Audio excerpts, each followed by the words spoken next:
Fam, you wouldn't show up to your game unprepared, so why you still wilding out down there? That's why I had to collab with Manscaped. It's all about precision, confidence, and staying ready for whatever's coming your way, if you get what I mean. When you feel clean, you move different. And on the Courtnee Edgar show, we keep it real, we keep it sharp, focused, and ready for anything. Now, I ain't gonna steer you wrong, so you gotta make sure you hit the link below. The link is gonna be in the description as well as pinned in the chat. And look, get your Manscaped kit right now and stop showing up to life unprepared. Now let's get into it. Welcome to the Courtnee Edgar Show.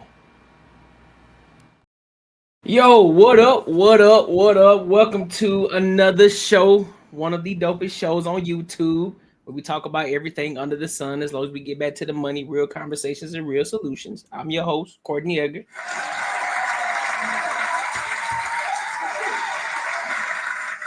Y'all know what it is. I got the gang with me tonight. You know, we got Ashley in the building. We got Raw. We got Macaroni. Tony. I don't know what Mark is at. I guess he'll show up whenever he get here. But how y'all feeling? Good. I had a good day today. I had a nice week last week. Yeah. How was your birthday? How was that joint? It was really good. Yeah, I had a good birthday. I know. I saw you bought your new whip too, huh? No, I'm really excited. It's beautiful. I see you. Thank you. What kind of whip you had before that? A Nissan Sentra SR Turbo. Okay. Also, you like them fast joints, huh? You like the little fast joints. This one's even better, so I'm enjoying it. So you trying to be Toretto Fast and the Furious, huh? A little. I just really like driving in the mountains. I think it's fun. So I feel that. Honda's, they hit the corners really nice. So I'm enjoying it. I feel that. Raw Mac, how y'all feeling? I'm Gucci, bro. I'm just struggle streaming. Per you. I'll be. My camera will be straight up in a little bit. You feel me? I got you. All right. So look, before we get started, make sure y'all like, comment, and subscribe for the algorithm, and make sure you hit the bell notification, and make sure you share with your family and your friends. Get them over here and run up these numbers for the Banter and Barter Show.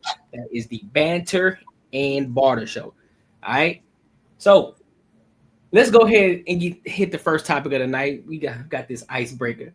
Ross sent this one. He sent this one over. And he thought it would be a great topic to talk about, and I thought so too. So before I ask, just keep in mind. Now you know what? I ain't gonna ask that question because it's kind of self-explanatory. I'm just gonna leave. All right, yeah. So let's go ahead and get into it. Do you curse in front of your kids? So we had this conversation yesterday, me, my partner, and my sales rep, right? And I had brought my kids around them this weekend. And he was like, bro, that's crazy how you talk to your kids. Mind you, my son is 8, my daughter's 14. And I'm like, what you mean crazy? What'd I say? He goes like, your son fell and you told him not to be a bitch. I'm like, yeah, what I was supposed to say? He goes, I don't know, maybe just go pick him up and hug him and say it'll be all right, sport. I'm like, what the fuck? I'm not trying to raise a bitch, so I ain't gonna do bitch man shit. What the fuck is wrong with you? Right? Like, you know, my son fell off the dirt bike. And he getting up and his lip quivering a little bit. I'm like, yo, don't be a bitch, bro. Don't be no bitch. Stand tall. You a man. You hurt? It's okay to drop a couple tears, right? But we not finna huff and puff. Do you want to ride again? Yup. Just give me a second, Dad. He caught his breath. He got right back on that shit, right? My daughter, I don't really curse at her because she's a girl and it's weird. You know what I'm saying? So she's exclusionary from this. I curse in front of her, but I don't curse at her, right? I can't be like, yo, don't be a bitch. Like, that's weird. You don't say that to a girl. You only say that to a man, right? I want my son to be an alpha male. I want him to be a positive role model for his son. I want him to work hard. I want him to be stoic. I want him to take care of his family. You know, I don't want a beta male as a son. And if that's who he turns out to be in life, that whatever, that's fine. But it's not going to be because I was old punk ass, soft ass, bitch ass daddy, right? I see a lot of these bitch ass daddies, and I'm like, bruh. So back to what I was saying, they don't curse at their kids. They won't tell their kids they don't be a bitch. And I'm like, yo, that's cool, right? Whatever, right? And then my partner was like, yeah, man, you know, I want my son, he's big into film, to come record you all day for our media channels. And I'm like, yo, tell the little nigga to come. He's like, nah, he's scared because you curse. I'm like, he's 14. What do you mean he's scared of curse words? Does he not go to high school? Do you know what these kids are doing at 14? You worried about me dropping the F-bomb sometime? Bro, do you know what's going on in high school right now? Come on, brother. So I'm asking y'all, men, women, y'all raise little weak ass boys. Nah, no dice shit. I'm talking to the fellas, the present daddies, the dads who pick their boys up and work on cars together, the dad who takes their son to the boxing gym and boxes with their son, the dad who's riding dirt bikes with their son and playing pop one of football and basketball and baseball. And daddy who don't curse at his son and be like, yo, don't be a bitch, get up, do it again. I bet his son don't play damn sport, can't damn push up. He old little weak ass, fairy dust face head ass jit. So, what are y'all thoughts? And because I'm gonna let Ashley go first on this, and since because he said that he don't want women to talk about it, I want Ashley to give her thoughts on this first. From what he said, I don't have a problem with this. I like the fact that he dropped his voice when he was talking about his daughter and how he doesn't talk to her like that. So I can respect that. So I support per exactly how he said it. I don't like the whole, like, you know, fuckers and fuck you and you're a bitch, and like not like that, but like don't be a bitch to like get him. And he said like tears can drop on his face, but like to get up, that part's fine. As long as we're not hiding emotions, we're just like we're moving through them. Absolutely. Support it. Yeah. Marcus, I think he's a good dad. Yeah, oh no, I 100% agree with it. It's this is on a little bit different end from same concept, but like my friends, I don't know. I'm Courtney probably one knows me like in my personal life. I mean, I curse every other word. I always curse. Like that's just how I talk. And do have some friends who are like, yo, hey, just keep it down a little bit. You know, hey, stop cursing. You know, I'm like, what? The way I grew up is more of the hierarchy. You know what's up. And my dad just say if he knows how to curse, he knows not how to curse. So like the whole thing of you cursing around your kids gonna make them curse at school and all the other shit like that. That's kind of the wrong way to look at it. Like, yeah, you go ahead and do it. You're gonna get in trouble. You can't do exactly what I do. Like I'm a grown up. So that I think at some point that teaches them like hierarchy, and even in their later life, like for teachers and anyone who has authority over them. A lot of times you get these kids who think they're equal to everybody. They always want to argue with everybody. So there's no hierarchy. So I think this is one thing that does teach kids, there is a hierarchy. I can do some shit you can't do. And a lot of times at a young age they learn it. So, but yeah, I 100% agree. Like I wouldn't tiptoe around my kids. There'd be no way I would do that. All right. Rob, what you got? Shit, I'm all for it. Shit. It's character development. You see, like, even when I first moved into my neighborhood, right? I had a neighbor that was across the street. I think she renting the house out now because she had moved out. But I was in my garage one time, and mind you, I got my own kids. Right. I'm playing my music, so you might hear a little YG, bitch, nigga, hoe, nigga, whatever, just whatever the fuck the shit is on the joint. Right. So her son riding his bike, he in the street riding the bike, like little bicycle. I'm like, all right, like whatever. He go back and forth a couple times. Then all of a sudden, he on the sidewalk. Mind you, it's a neighbor that live across the street. So he come back one time. He on the sidewalk on my side of the street. He slow down by my driveway. And he like, my mom said you need to turn that music down. It's not kid friendly. I was like, bitch, go tell your mama the world ain't kid friendly. Nobody give a fuck about that shit. Like, it's your mama job to parent your ass, not mine. Give a fuck. Like, I'm real life, motherfucker. Like, I would have hit him with that in heart. My mama told me to tell you. Listen here, man. Fuck you and your mama. She only got you. At the time I had 3 kids. I got 3 kids in the crib. And it's kind of like what Marcus said, you talk however the fuck you talk. Shit, my kids, they going to bed right now. I'm sure they could probably hear me a little bit. Yeah. But they know better than when they step outside this house. I bet not ever hear you using none of these words in traffic until you hit a certain metric. When you hit a certain age, then hey, and it's the same way because when I was a kid, my mama Jamaican, so I damn sure couldn't use no damn words.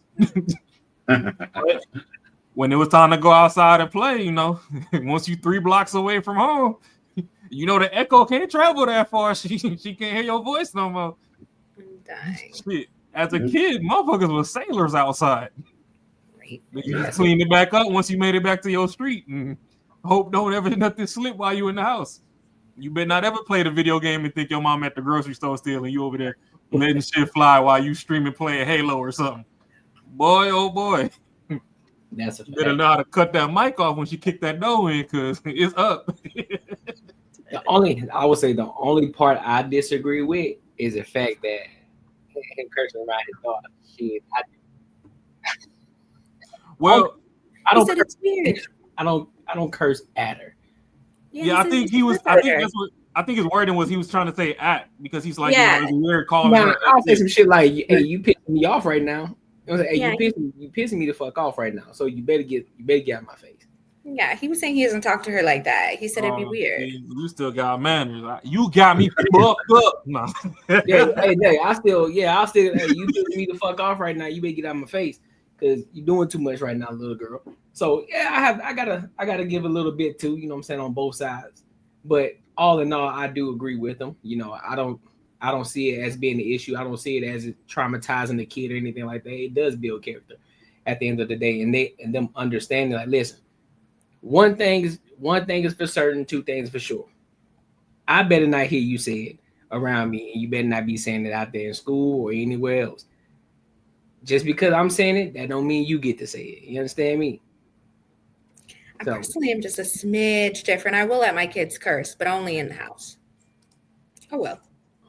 That's fair though. I mean, to be honest, I don't even think that's a problem. You know what I'm saying? Just because you already cursing in the house with them. So if you giving them a little bit of room, say, hey, God damn it.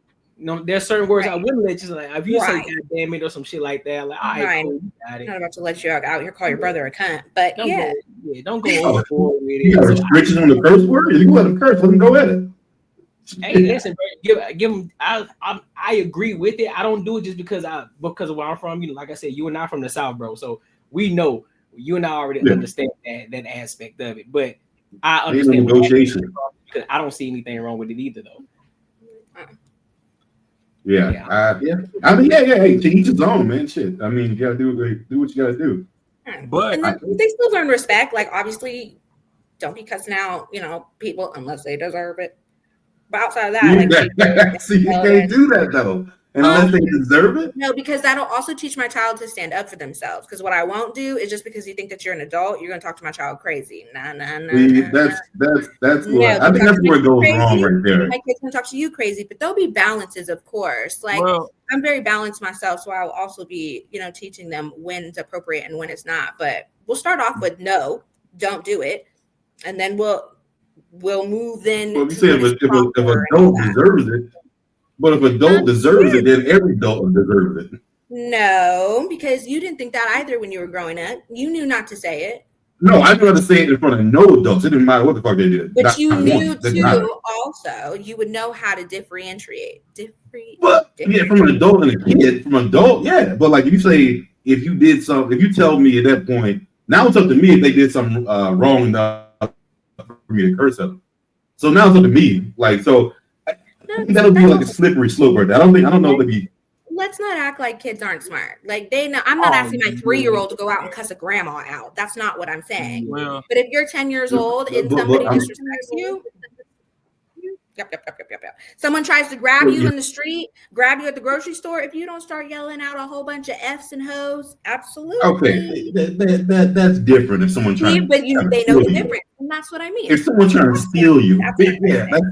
If someone trying to steal you, if someone says, "Hey, you little fucking punk boy, pull your pants up," see, your kid might think that's okay. That's for me. I would think that's not okay. From the curse of it. Well, yeah, see, I don't think so either. That's ignore and move along because they're probably a crackhead. Like, to be honest, or somebody old as shit. I want to say it was like 2-3 weeks ago. My daughter, you know, she got in trouble at school, low key, because so she has a best friend. What, she in like the 3rd, 4th grade. She has a best friend that she's had since kindergarten, and like, you know, no matter what, even in the summertime, they'll hang out, whatever. I guess some girl was trying to bully her friend. But, you know, that's a friend that, you know, if anything was ever happened to that girl's parents or whatever, that's pretty much my kid now. Like, they that close. So, you know, she treated him like a sibling. I guess this kid was trying to bully her friend, and, you know, she stood up for her friend. But somewhere within there, she got real frustrated. She was like, yo, you got to quit acting like a bitch. she straight. But, you know, given the context around it, right. I'm like, shit. I don't see no wrong, because my problem is a lot of people grow up and act like they was never fucking kids before. I'm not gonna, you know, have my kids feeling like they're in prison. Like, I did tell her, like, you know, that's not the kind of language to use, and she did get called up to the office and had to spend the rest of the day up front. But it was more so because they didn't want to make her look as if, you know, she's above the law. Because even when I got the phone call, it's like, oh, you know, your daughter's up here with me, but don't worry. She told me everything. She said what happened. I'm like, yeah, I just teach my kids to communicate, you know, respect the grown-ups that are around. If you can make it to an adult and something's going on, try and get there first instead of escalating stuff, because you don't want to be in a he said, she said. But at the same time, if somebody's starting something with you and you done already told the authorities and they didn't take any action, hey, fuck it. I got you on the back end. So she stood up for her friend. All that went down. She came home. We took a walk. I got the story from her. I didn't necessarily see no wrong. I told her, I was like, hey, you know, next time when we get frustrated, we can fine tune our language. Like, you don't got to use language that, you know, you hear your mama, your daddy, grannies, aunties, uncles saying. Like, there's other words in your age bracket you could have used. But at the same time, in the heat of the moment, I understand where you was coming from with that. So I'm not going to be the one to punish you. I don't really see it as a punishable offense. Don't sit there and watch your people get bullied. And damn sure don't let your siblings get bullied. And that goes for all my kids. Like, I don't care if you're the youngest. If something happening to the oldest, get in there, get busy. I could figure the rest of it out on the back end. But, you know, don't tell me that something happened and one of y'all ain't make it home, but the other one of you was just standing around. Right. Like, yeah, no. Because either way go, I'm probably spaz regardless if something happens to my kids. But I need to know that you still stood on business to whatever degree you could in the heat of the moment till I get there. So all I'm saying is I was letting them curse words fly as a kid. From the ages to 9, 10, 11. Yeah, like a sailor. I'm talking about it don't even make sense when you curse. Like, you don't even sound right cursing. That's just how much we were just trying to curse in the streets. In the summertime all day, ain't no parents around, looking around. Oh, them hoes finna start flying. But all I know is if the day my mama find this pod, it's over with. I'm gonna get a whooping over the phone. Mm-hmm. Oh, my mom done already saw it. All shit. Hear all that stuff you talk about women. Listen, my mom done already saw it. You didn't already saw mom just pop up in here. And you say that until she calls you. I still don't give a damn. This on record. And you're gonna tell her that exactly? Respectfully. Right, there we go. That's all I'm saying. It'll be a respectfully. That's all. Yeah, no, I'll say respectfully, but I don't give a damn. Oh yeah. My mama told you to when calm I was down. a kid, you told me to stay in a child's place. I got grown man bills now. I say whatever the fuck I want. Listen, bro, when I tell you, my mom's old school, bro. She done told you to calm down. She done told me to calm down. She like, there's a lot of F-bombs being dropped. And I said, hey, listen, ma, you gotta relax. Can't be watching my show. She already know. She already understood this time. She know what it is now. So she just be chilling. Well, my mom, one of the people, she call your phone, and I feel like she spent 85% of her time like she in the CIA. She trying to investigate the background. What's all that noise over there, baby? Who's that? Why are they cussing? Ooh, is that a girl? Is that a woman? She got a potty mouth. Mama, don't worry about what's going on over here. You call me. You don't even know these people. I can make up a name and you still don't know who it is. So yeah. You asking me like you gonna know who that is. Like, don't even worry about that. Man, you ain't never met these people. I ain't in no pictures with them. Why are you worried about my background? You checking on me. I just started cursing around my mom probably last year. Oh nah, see, I still don't. She got to catch me on camera cursing. I still can't do it in front of them though. My sister opened it up because I would never. My sister, you know, when they're younger, they're just a little bit more razzle dazzle. Yeah. And so she softened them up, and so now I do. But I can't do it in front of that for y'all, boy. I can't do it in front of catch mom. Me on screen with a knot on my head. It's probably because I'd have forgot she was in arm's reach and said something.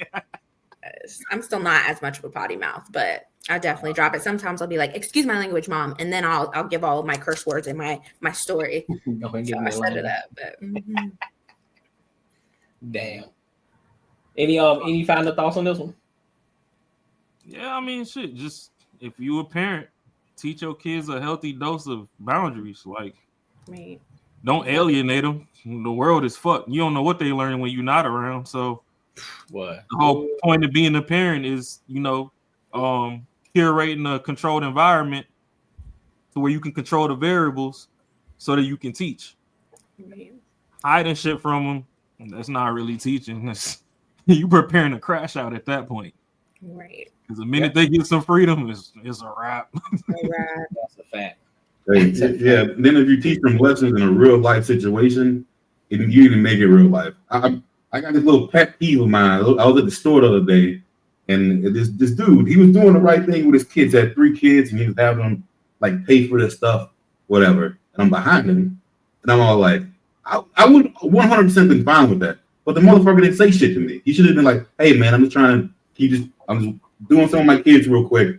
Hey," I'm like, "Cool, man, go ahead." And the thing that pissed me off, he didn't say shit. Like I'm on his time. I'm like, all right. So I'm like, yeah, if you're gonna teach your kids a good lesson, you're teaching a good lesson, but also you gotta realize other people around you too. If you're taking a long time, say, "Hey, I'm sorry." You gotta teach the whole thing, man. So for that, I can respect that because you're teaching the kids. The shit that be pissing me off be like, maybe you in a rush or something. And it's always like the gas station. You in a rush, you just need like 20 on 5 real quick so you can just get in and out back of traffic. You got that one bitch ass motherfucker buying fucking lottery tickets. So damn well you ain't won. You had bad luck your whole life. Scratching at the counter. You went to bed and was gambling in your dream and lost your house. Nigga, you shouldn't be gambling in real life. Put it down. Just go clock it. That's it. Just go and give it up, bro. Like you still you've been doing this for 20 years, ain't nothing happened yet. Go and give it up, big dog. So the cashier has a conversation, look like you bothered him. Crazy. Yeah. But listen, make sure y'all like, comment, and subscribe for the algorithm, and make sure you hit the bell notification. All right, so let's go to this next topic here. Oh, you got something? Oh, you just okay. Cool. So let's go to this next topic real quick on insecurities. So ours truly, Ashley, she sent this one to me. She said she thought this would be a great topic for us to talk about. I said, you know what? It does sound like a great topic to talk about because it's 8 at the table. Mm-hmm. They always talking over here. Got some crazy people in the comments. Yeah, there is. So I'm gonna play. I think it's like 3 different scenes that's on here. So I'm gonna play them and then we'll give our thoughts. If you got anything to say in between, you can just tell me to pause it. But other than that, we'll let it try to play through and then we'll give our thoughts. All right. Let's rock out. Me on your insecure BS? What do you mean? Oh, why you ain't call me and check up on me? That was the first strike. Then the second strike is. Are we talking? All right, keep going. Then the second strike is. Outside. Call for what? I'm letting you be with your people because it's like you can't win with men. It's like she always. Wait, hold on. She broke all of me. No, I'm not. Is it just me? She wearing blackface. Yeah, yo. Hey, bro. Hey, no, for real, bro. Like, she got done up, man. Now we need to send on the panel and you trying down black women. Don't be doing it, Marcus. Hey, I swear, right now, she look like a white girl like this got painted black. That's crazy. Lighting. That's nasty work. Hey, if you look at it, you see exactly what I'm talking about. Nasty. She need to fire her fucking makeup artist. That's right. Let me keep playing it, bro. Girl, I'm not about to ruin what you got going on. When you're done being where you're at, hit me up. That's it. All right, so boom. Then I'm like, dang, I've been sitting in the house chilling, rotting, not doing anything. You the only person I talk to. One day. No, it's not 4 one day hours. because remember, I'm a mom, so I'm a full-time mom. So, dude, this is my day without my kid. Okay. And if you're the person I'm dealing with, yeah, you do all the right things, but if we're not spending any time, then all the monetary and all the things you do doesn't really matter if we're not dating because that is fucking crazy. Right. So if you're out hanging out with you calling me on boys or whatever you're doing, I don't know if you're doing anything good or bad. It's not my, like I'm not here to say you are doing something. I'm just here to say if you know that I don't have my kid today, you should, figure that out. Yeah, but you didn't. And guess what? I wasn't even mad. But what I did get mad is after you got upset with me for not checking on you. One, that's gay. I'm sorry. Ooh, sorry. Sorry. I didn't mean to say that. Okay, boom. You said that, and then you call me again an hour or something later, and in my mind I'm just like, you know what? Let me at least go get me a lemon drop. Let me go take myself out to eat because I do that regularly. Whether I'm dating someone or not, I take good care of myself. So let me take myself out by myself. Let me go ahead and take you. Clearly, you must be still in the city doing what you're doing. So let me go take myself out. You're FaceTime me now. You're mad because I'm about to leave the crib. I wasn't even out the crib yet. So now you're mad because I'm about to leave the boys' crib. You're starting an argument with me. That's the wrong time. Dude, did you actually do that to spite him though? No, No, I literally was like, I didn't eat yet. He was probably waiting on him to get his act together. Be like, yo, I'm about to come pick you up. Thank you. No. That's what I mean. Like you were looking forward to him doing something because it was your day off. It would have been nice, but you didn't do that. But I also have my own bread and I also spoil myself regardless. So now the time is ticking and I got to go get my stuffed chicken from Roof Chris. Hey guys, if you enjoyed that. All right. So what are your thoughts on that? Anybody can take the ring off. Take. Go ahead, Ashley. I mean, yeah, I don't. But what was she saying? What did he do that was insecure? Was he? Let me go back. Let me play the first. Let me go. Or you calling me on your insecure BS? What do you mean? Oh, why you ain't call me and check up on me? That was the first strike. Then the second strike is. Are we talking? All right, keep going. Then the second strike is outside. Call for what? I'm letting you be with your people because it's like you can't win with men. It's like she up here, she go calling me. No, I'm not that girl. I'm not about to ruin what you got going on. When you're done being where you're at, hit me up. That's it. All right, so boom. Then I'm like, dang, I've been sitting in the house chilling, rotting, not doing anything. You the only person I talk to. One day. No, it's not 4 one day hours. because remember, I'm a mom, so I'm a full-time mom. So, dude, this is my day without my kid. Okay. And if you're the person I'm dealing with, yeah, you do all the right things, but if we're not spending any time, then all the monetary and all the things you do doesn't really matter if we're not dating because that is fucking crazy. Right. So if you're out hanging out with you calling me. So that's pretty much what she was saying from the jump. So he didn't call her like she didn't call him like checking up on him while he was out with his friends. Yeah. Yes. I mean, and he doesn't like that. It's got to be a backstory. I don't know. It's got to be a backstory to that, but if that's what it is, then yeah, that's hella insecure. I would say it's probably a thing where they got in a fight or something earlier and shit was rocky. Then it was probably like, yo, you haven't called me all day.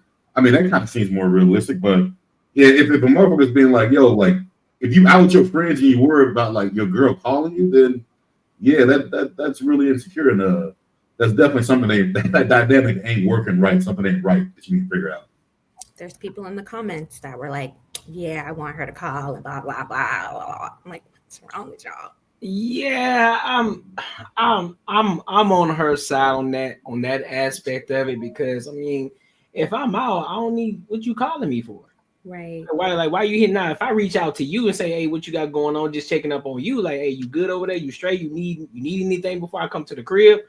Because I'm about to leave or whatever. That's something different. But you hitting me up like, nah, you already know where I'm at. I'm kicking it. So if you need anything, just let me know. So Yeah, that's some weird shit. I don't agree with that. Y'all can hear me? Yeah, you can hear you, bro. We frozen, but we can hear you. Bro, you froze as hell. Yeah, I can see I'm frozen. I don't know what's going on with my camera, but hey, it'll probably kick in later on. Yeah. What you got? I mean, I'll put it like this. I'm trying to practice something. I'm only talking about what was said, not what I assume. So I don't need when my wife, she do not bother me while I'm kicking it with friends at all. She know where I'm at. I'm kicking it. I don't bother her. And both of us are mature enough to be like, hey, when you with your friends, you with your friends. I'm with my friends. I'm with my friends. That give us time to miss each other when we get back to the crib and we talk about our day. Like that, I would say that would be like the prime example of like insecure. Like if I'm kicking it with my homeboys and I'm worrying about my girl calling me, like, why you ain't call me while I'm out having fun? That's crazy. Yeah.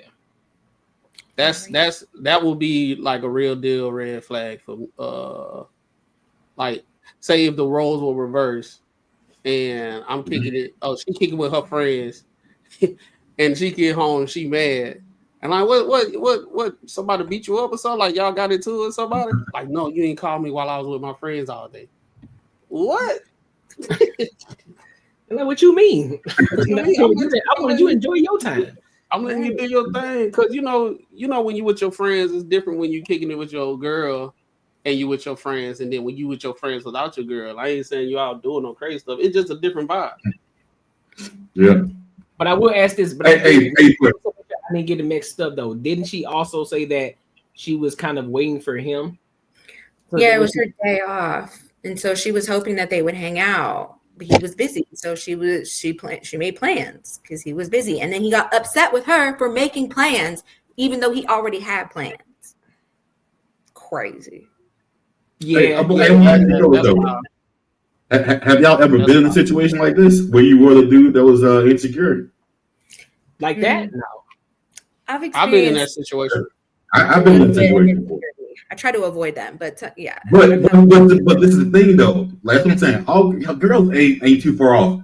It was like it was with a girl like with her type of attitude, like the way she kind of way she moves, like kind of like like real hella independent. When it was cool, she was cool and it's cool. But when it wasn't, bro, it was it kind of fucked you up. So I think if you're young, you might go through shit like this, and this would be the kind of type of person I would like fucking run away from. So, but yeah, I've been there too. I understand. Yeah, now that I think about it, I agree. Yeah, in the younger stages, yeah, I'm pretty sure that I probably come across somebody like that before. Yeah, I've been at my ex in college was like that. She wasn't used to having like. Damn, that's crazy. Not a drop off. You go on that and quick. The camera said tendernism. Boy, it fell off the ball.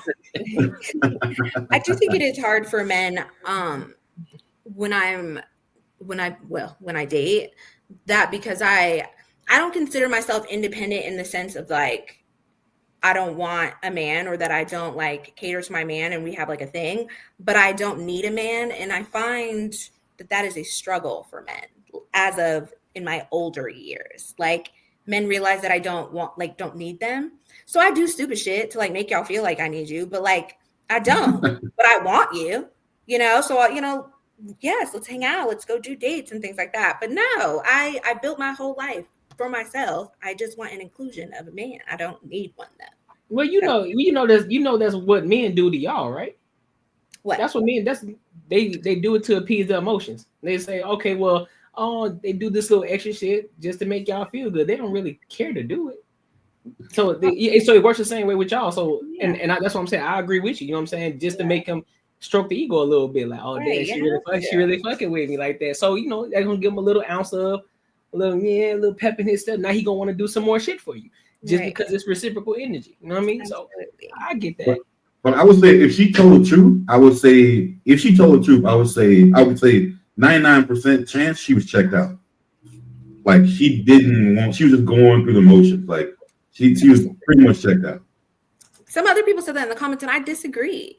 I think he already had plans. It was her only night out without her having her kids. Why would she sit at home and do nothing? That doesn't mean she's checked out. That means she's going to go and do something. Her man is busy. She still wants to do something. It's her only night. So she's going to take herself to with Chris. I don't see that's being checked out. He's busy. No, what if it was like, hey, I'm being like just 30 minutes late? I mean, you're doing something, and she's like, I don't know. That just it just doesn't. I'm on the same road as macaroni. Like I gotta look into it a little bit deeper. That just doesn't make any sense to me, really. I'm just saying. Like to say, like, yo, you had plans. His plans were probably like, yo, I'll be there a little bit later. I'm doing something right now. And then she was like, fuck it, I'm doing my thing. We don't know. She would have said that though. I don't because necessarily she know. called and got upset that she was busy. I don't know what the plans were and all this other stuff that she going down. I mean, we could throw assumptions in the sky all day. Yeah. My thing is, if that's your only day off, sucks to suck. Women don't like the way men move sometimes. I might have forgotten that that's your day off because sometimes you lock in at work. You don't know what day of the week it is. And I know women do that stuff too. But, you know, it could have been like a fight came up or a game or something and somebody just tossed you an extra ticket off GP, whatever. So it was some plans that came up out of nowhere. So she knew that was her day off that morning. She should have just been like, hey, you know, I'm finna go run around until you got some time for me or whatever. But just so you know, just send out a little reminder, just so you know, it is my day off and I'm kid free. I mean, she could have sent out a little smoke signal like that. Hey, I mean, them kid free days. Or just be 100% transparent. Listen, I'm off and I just want to spend some time with you today. If you got a little time. That little small communication right there goes along with like, oh damn, she really want to fuck with me. Bet I'll make some room for it. But if she just throwing it out there as a suggestion and hoping that he just take the bait, like nah, tell me what you want, and guess what? I'll make adjustments for it. I mean, as simple as that. Especially if you kid free, boy, it's gonna be a dick. Let me know what you want. I think that's why it sounds like it wasn't like their first or second date. The whole point too is why did he get mad when she said that she was going out? Yeah, that's crazy word. Yeah, I don't understand that one. I don't understand. I don't know. I ain't never been tender over nobody. Yeah. If you want to go. Small conversation. You know right from wrong. So if you do some wrong shit and they get back to me, deuces. Your best friend been trying to holler at me anyway. She been side-eyeing me. What? If we gonna hurt together, baby. Crazy. I'm so you gonna hurt me now. I'm finna be ass out. Hell no. My best friend would never. Shit. She wouldn't be your best friend no more. Yeah, I've known her since I was young as well. She would never do some shit like that. But that's why. The cost of living going up. Don't say never. No. My circle is small though. I've kept them since I was young, like all my best friends. So no, that's what's up though. Yeah, I'm very social, but the locked in, real small. Because I don't play those weird games. I don't like that weirdo stuff. Hey, I'm just saying, you might still have, that MySpace top 8. Somebody going. I've got 4 best friends. That's it. It could still hit close to home. It ain't gotta be the best friend. That's a lot of best friends. It could have been the best friend that's on the pip. I might be one fuck around getting fired. Yes. And if my man is so easily swayed, I don't want his ass either. Wait, you fired me, so I gotta take somebody from the company with me. That's just crazy. Yeah, we finna go start this new company over here. I know how everything works now, so we good. That is crazy. I'm about to fuck this whole before I leave. Y'all are a little weird about that. Like you guys don't mind sharing. I think that's crazy. No, hold on. What you mean? Nope. No, y'all will F the homies girl. Nah. Switch up, sleep with the homie's ex-girlfriend. You I'm not doing that. I'm not doing that. I think you misheard it. That's them pillow. No, that's them pillow talkers. See, the ones who understand real man code, we don't do that. We don't do that shit. I don't do that. But I mean, even to your point though, if you dating somebody and then his main best friend if me and Courtney go back to 3 years old from the sandbox, and me and you talking, and Courtney trying to get at you, he knows something you don't know. You not my man. That's why he holler. Yeah. I mean, he trying to get a little piece of something, but he also trying to save you from devastation down the road. Because I mean, we all know that. Well, at least the ones that but know. Even within the code though, like even if a dude gonna talk to the homies chick or whatever, he don't never hone in on his homies like main chick. Yeah, that is very true. But if you got a roster and you getting hollered at, it might be time for you to reevaluate your position on the roster because it's a reason he's coming at you so strong. Because they probably already had the conversation already. That's for sure. Had the talk already. Yeah. You don't even talk about that. What you talking about, man? You say shit. You say, please take her off my hands. What you doing? What's she talking about? Like, don't get me wrong, it's still some dog ass motherfuckers that just don't give a fuck. Yeah. I met those but too. Like, let's say he got 8 friends and 6 or 7 out of the 8 is just on your top heavy. You're not the only one. Well, what if you choose one? This shit go ahead, run off to the sunset. I probably already told him to take you off my hands. Oh, you're talking about if one already met. I get what you're saying. Yeah. Oh no, for sure. I'm not a homie hopper. I've only done that one time, and I don't want to ever do it again. That was crazy. It ain't hopping. You've been auctioned off. No, I wasn't. I know that I wasn't, but yes. Shit. Once I don't oil you down with fucking heat and massage oil and shit, whatever he want to do, I don't give a fuck no more. I'll keep it cordial. No. He ended up dying, so it worked out. I'm already yeah, have to get a dog like that. Let me go ahead and sip this yak. I wonder again.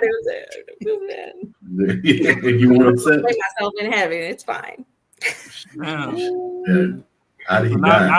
So what? You gonna go beat him up in the afterlife? You like, why the fuck you leave me there? You supposed to be and more just like, look, I know they probably look bad up there, but so sorry, and then move on. Yeah, that's rough. I think once in your life, sure.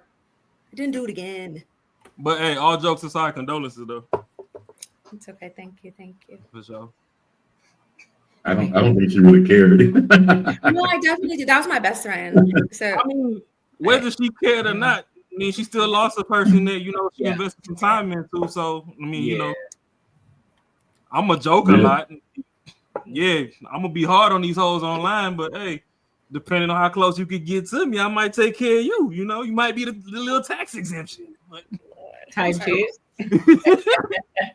Type shit. I mean, it's a podcast. We gotta speak in general. So shit, I'm hard on these hoes, but okay. It's a couple exemptions if you meet the metrics. So, well, make sure you like, comment, subscribe for the algorithm, and make sure you hit the bell notification. So let's move this train. A little bit to the left, a little bit. So I think Marcus sent this one. So apparently, this man and this woman has been married for about 6 years. Yeah. Come to find out, all the kids ain't his.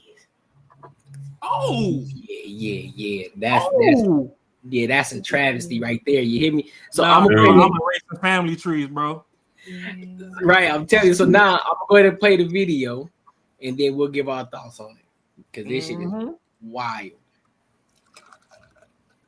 I told you I was sorry. Mistakes happened. But this man discovers children are not his after 6 years.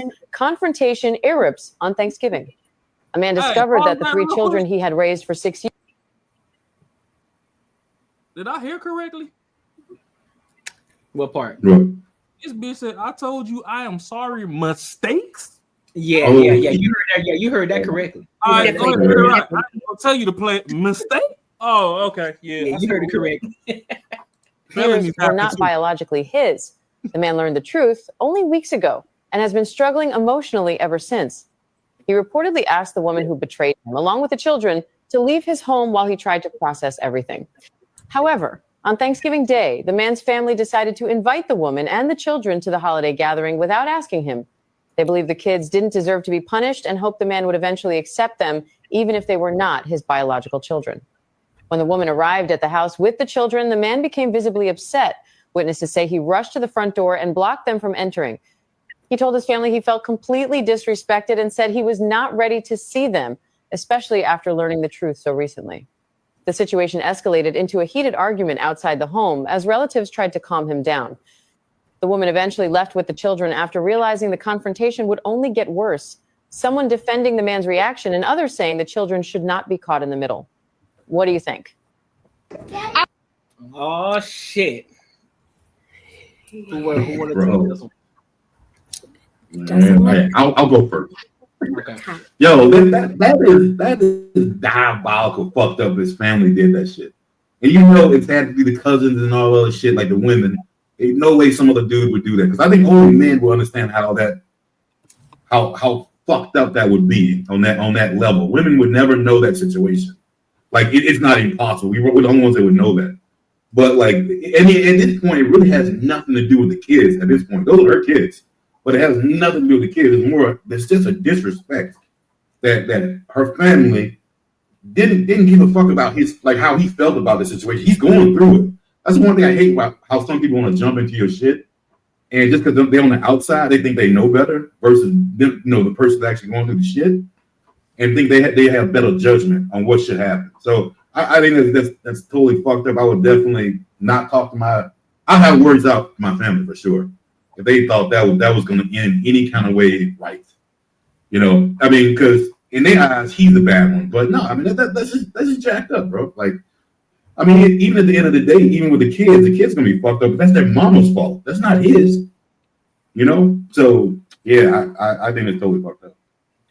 The only part I gotta say, and it's just because I got a soft spot for kids, I wouldn't do it in front of the little ones. Fuck them kids. I mean,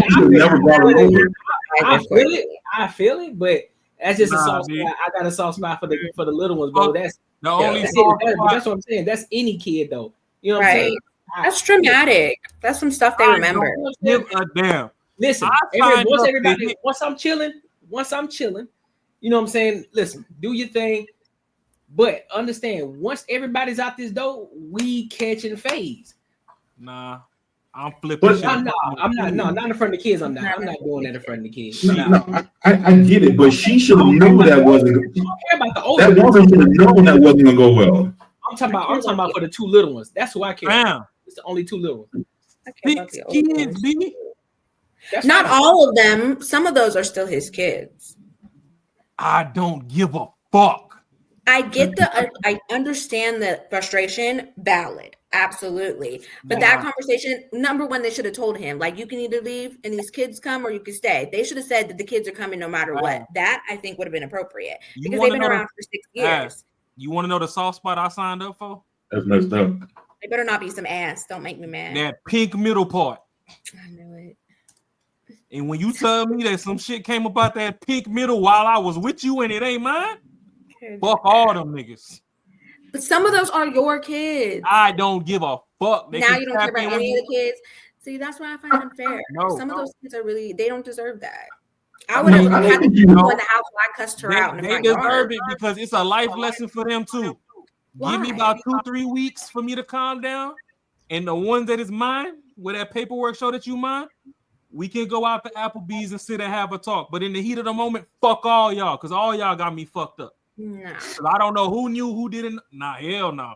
I could never. Nah, I ain't taking it out. I ain't taking it out on the two. I'm not taking it out on them, but just like he did. All of you y'all just got took 2-3 weeks to see them, and then you're only gonna have dinner with the ones that are yours. That's crazy. So the last time they saw you was when you were cussing them out.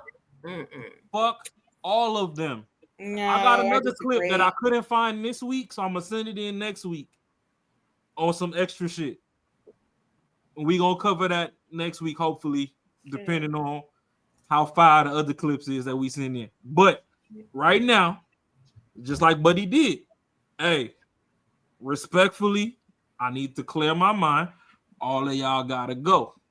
Now, his family, I don't know what the fuck y'all know and what y'all didn't know, but y'all invited this dumb nappy head bitch back over here while I'm still trying to figure shit out.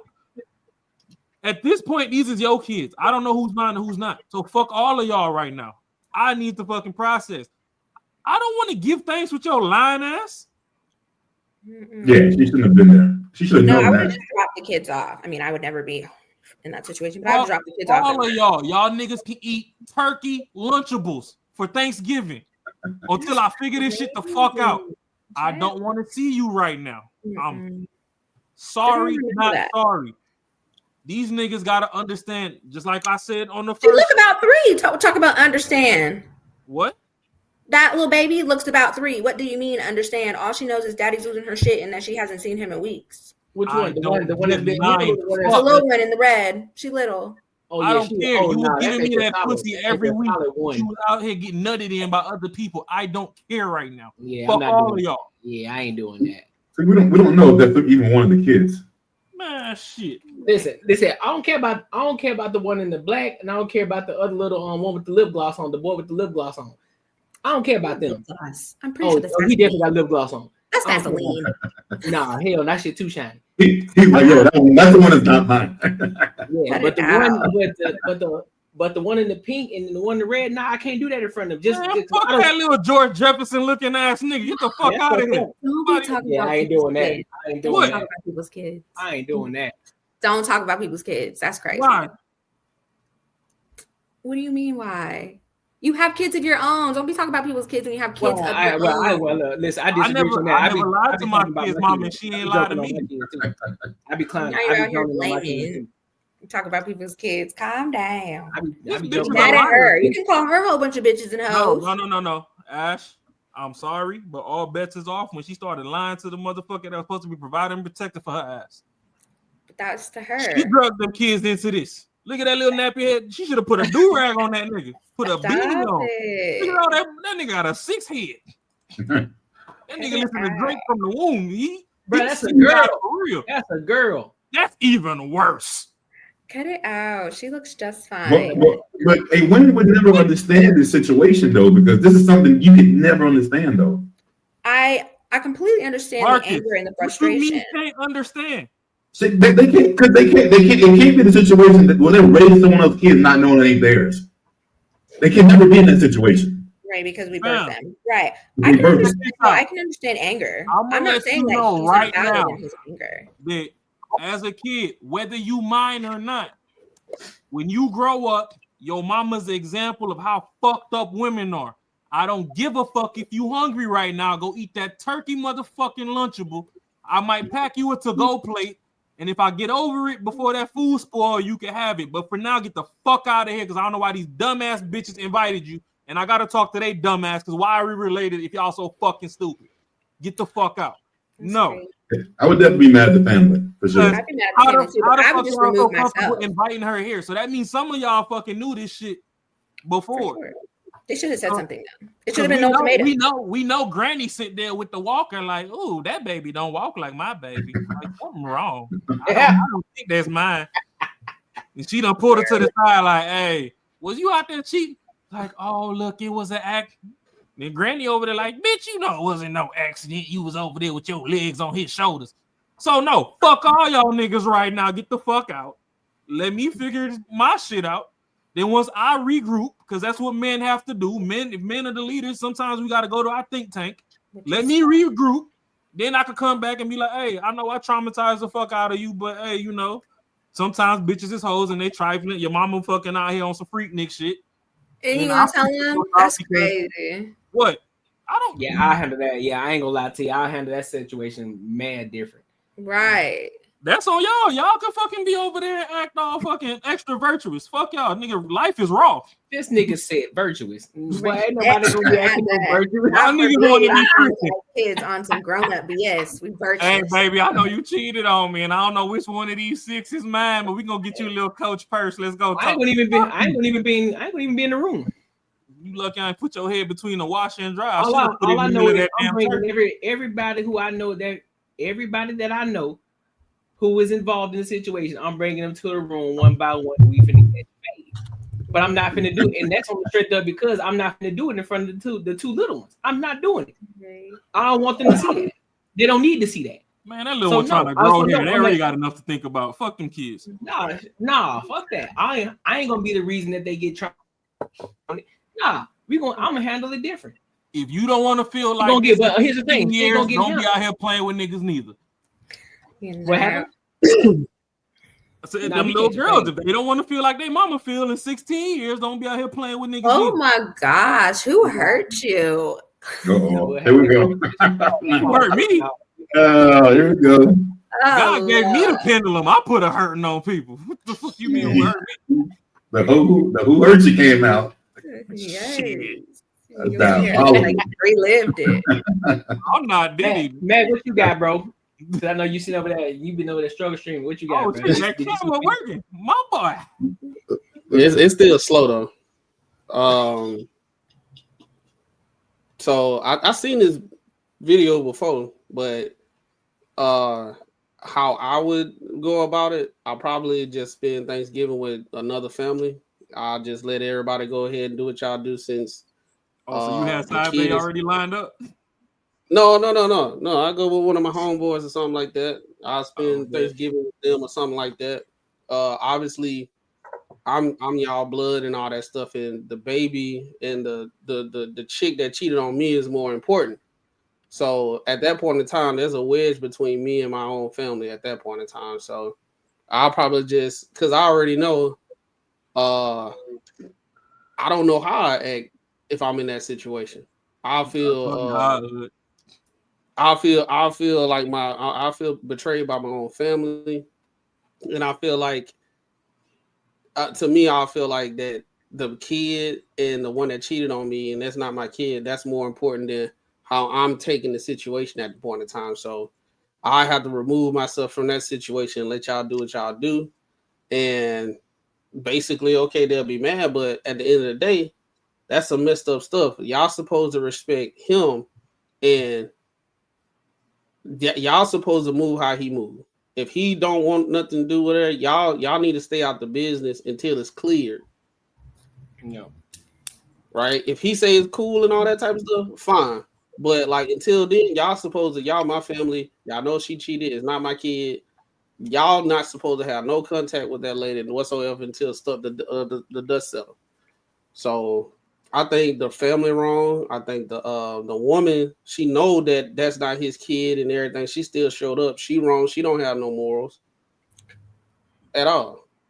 I mean, That's like if the shoe was if the shoe was on the other foot, and I got another chick pregnant, and I brought that kid and my baby mama to her family house, that would look totally crazy. It wouldn't be no kumbaya. Let's all try to savor the situation. It's still a kid and still need a mom and it'll be crazy. You're not finna sit here and cheat on me and have a kid, and I'm thinking that's my kid and it's not mine. And you come over the house and acting like everything good. What I'm going through as a human being, knowing the ultimate disrespect been done to me, and y'all just skip over how I'm feeling about the situation, and y'all just kumbaya. No, this is one of those situations. Life is life. There's consequences to actions, and just because it will feel good to have that kid there and everybody kumbaya and all that stuff, it don't work like that. She messed up. She cheated. It's not my kid. I need to figure out how I need to deal with this before we move forward with my family. If y'all want to keep on pressing the situation and act like, and y'all want to go along with the get along, I'm good on that. I can't rock with none of y'all because at this point in time, what about another situation might happen where I'm gonna be in need of my, I'm down in the dumps and I need help and everything. Y'all, nah, bro. That's the family messed up and that baby mama messed up. None of them got no morals. All right, so I got one caveat, right? The only way you gonna get me to not be a little persnickety ass nigga in this situation is, let's say, maybe a few days before she actually came to me with the information and I done told her to fuck off or whatever, but then, let's say I did go to Big Mama or whatever and I was venting and like, oh, baby, she didn't already tried to come to you. She tried to right her wrongs or whatever. And then in the heat of whatever moment, they decided that the way to get her to make up or whatever was to bring the kids over to the event. I'm going to still be pissed off because I didn't get my cool down period. But the fact that she brought it to me herself, and then the family's now trying to play mediator to try and heal because they're like, oh my God, like, you know, yeah, that's extreme. And that's not your biological kid. Ain't nothing you could change. It'll never be your kid or whatever. But, you know, outside of that, like, give her some leeway to learn. Like, if she do it again type shit, then, you know, jump off the bridge. But whatever they got to do to mediate, because it's a delicate area. But if she brought it to me herself, my thing is, if I'm rocking out with a shorty, shouldn't nobody bring me information about you that you ain't brought me yourself? So if I find it out elsewhere before I find it out for you, then I'm gonna have to just go ahead, go in my briefcase, get that can of bitch be gone, spray that shit, and I don't want to see you. Nah, But I disagree, bro. I think to me, since I am the one that was done wrong, I think everybody should chill out until I say what I gotta say. Until I say, hey, we can move forward with the healing process if I decide to go that way. But if I'm not over it and I'm still feeling how I'm feeling and all that type of stuff and everything, and y'all trying to force it and y'all trying to make me conform to be good with it and try to be understanding, I think that's real insensitive, because if I did something wrong to the woman, like say the baby situation was the issue. Say I did her wrong, I cheated with her, and I gave her STD. It's curable, but still it's an STD. She will be pissed. I don't think the family will be like, well, hey, let's go ahead and fellowship and everything and force her to be okay with the deception and her having a STD. They would look at that situation. The woman would feel like, yo, this dude gave me an STD. He was cheating on me.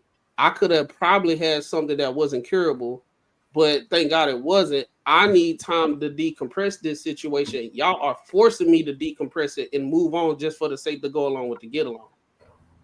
I don't think normally though that would be on the same. I think it's because kids were involved. I think when it's adults to adults, no one gives a fuck. You know what I mean? They'll mediate later, but no one's really in your business. It's 6 years of marriage. They've known this woman for over 6 years if they were married. They have kids together. We don't know which ones, but there are a few of them in there. And so they were like, we've known these babies since she was pregnant, like, and growing. So I think now I don't agree that they called without telling him. I would have gave the upfront of like, I'm inviting the babies over. You can stay or you can go. I don't give a fuck. That would have been my go-to. I wouldn't have just had him pop up. Absolutely. Those are babies. That ain't no better. Hey, hold on. So you mean I brought this whole, you wouldn't have known this whole without me. I brought this whole here. You finna for me. I said she don't have to stay, but kids drop the babies off. Absolutely. I don't care about what adults have going on. I will never have a child feeling like they are not loved and respected, no matter what the parents are doing. Bring those babies over. You can go.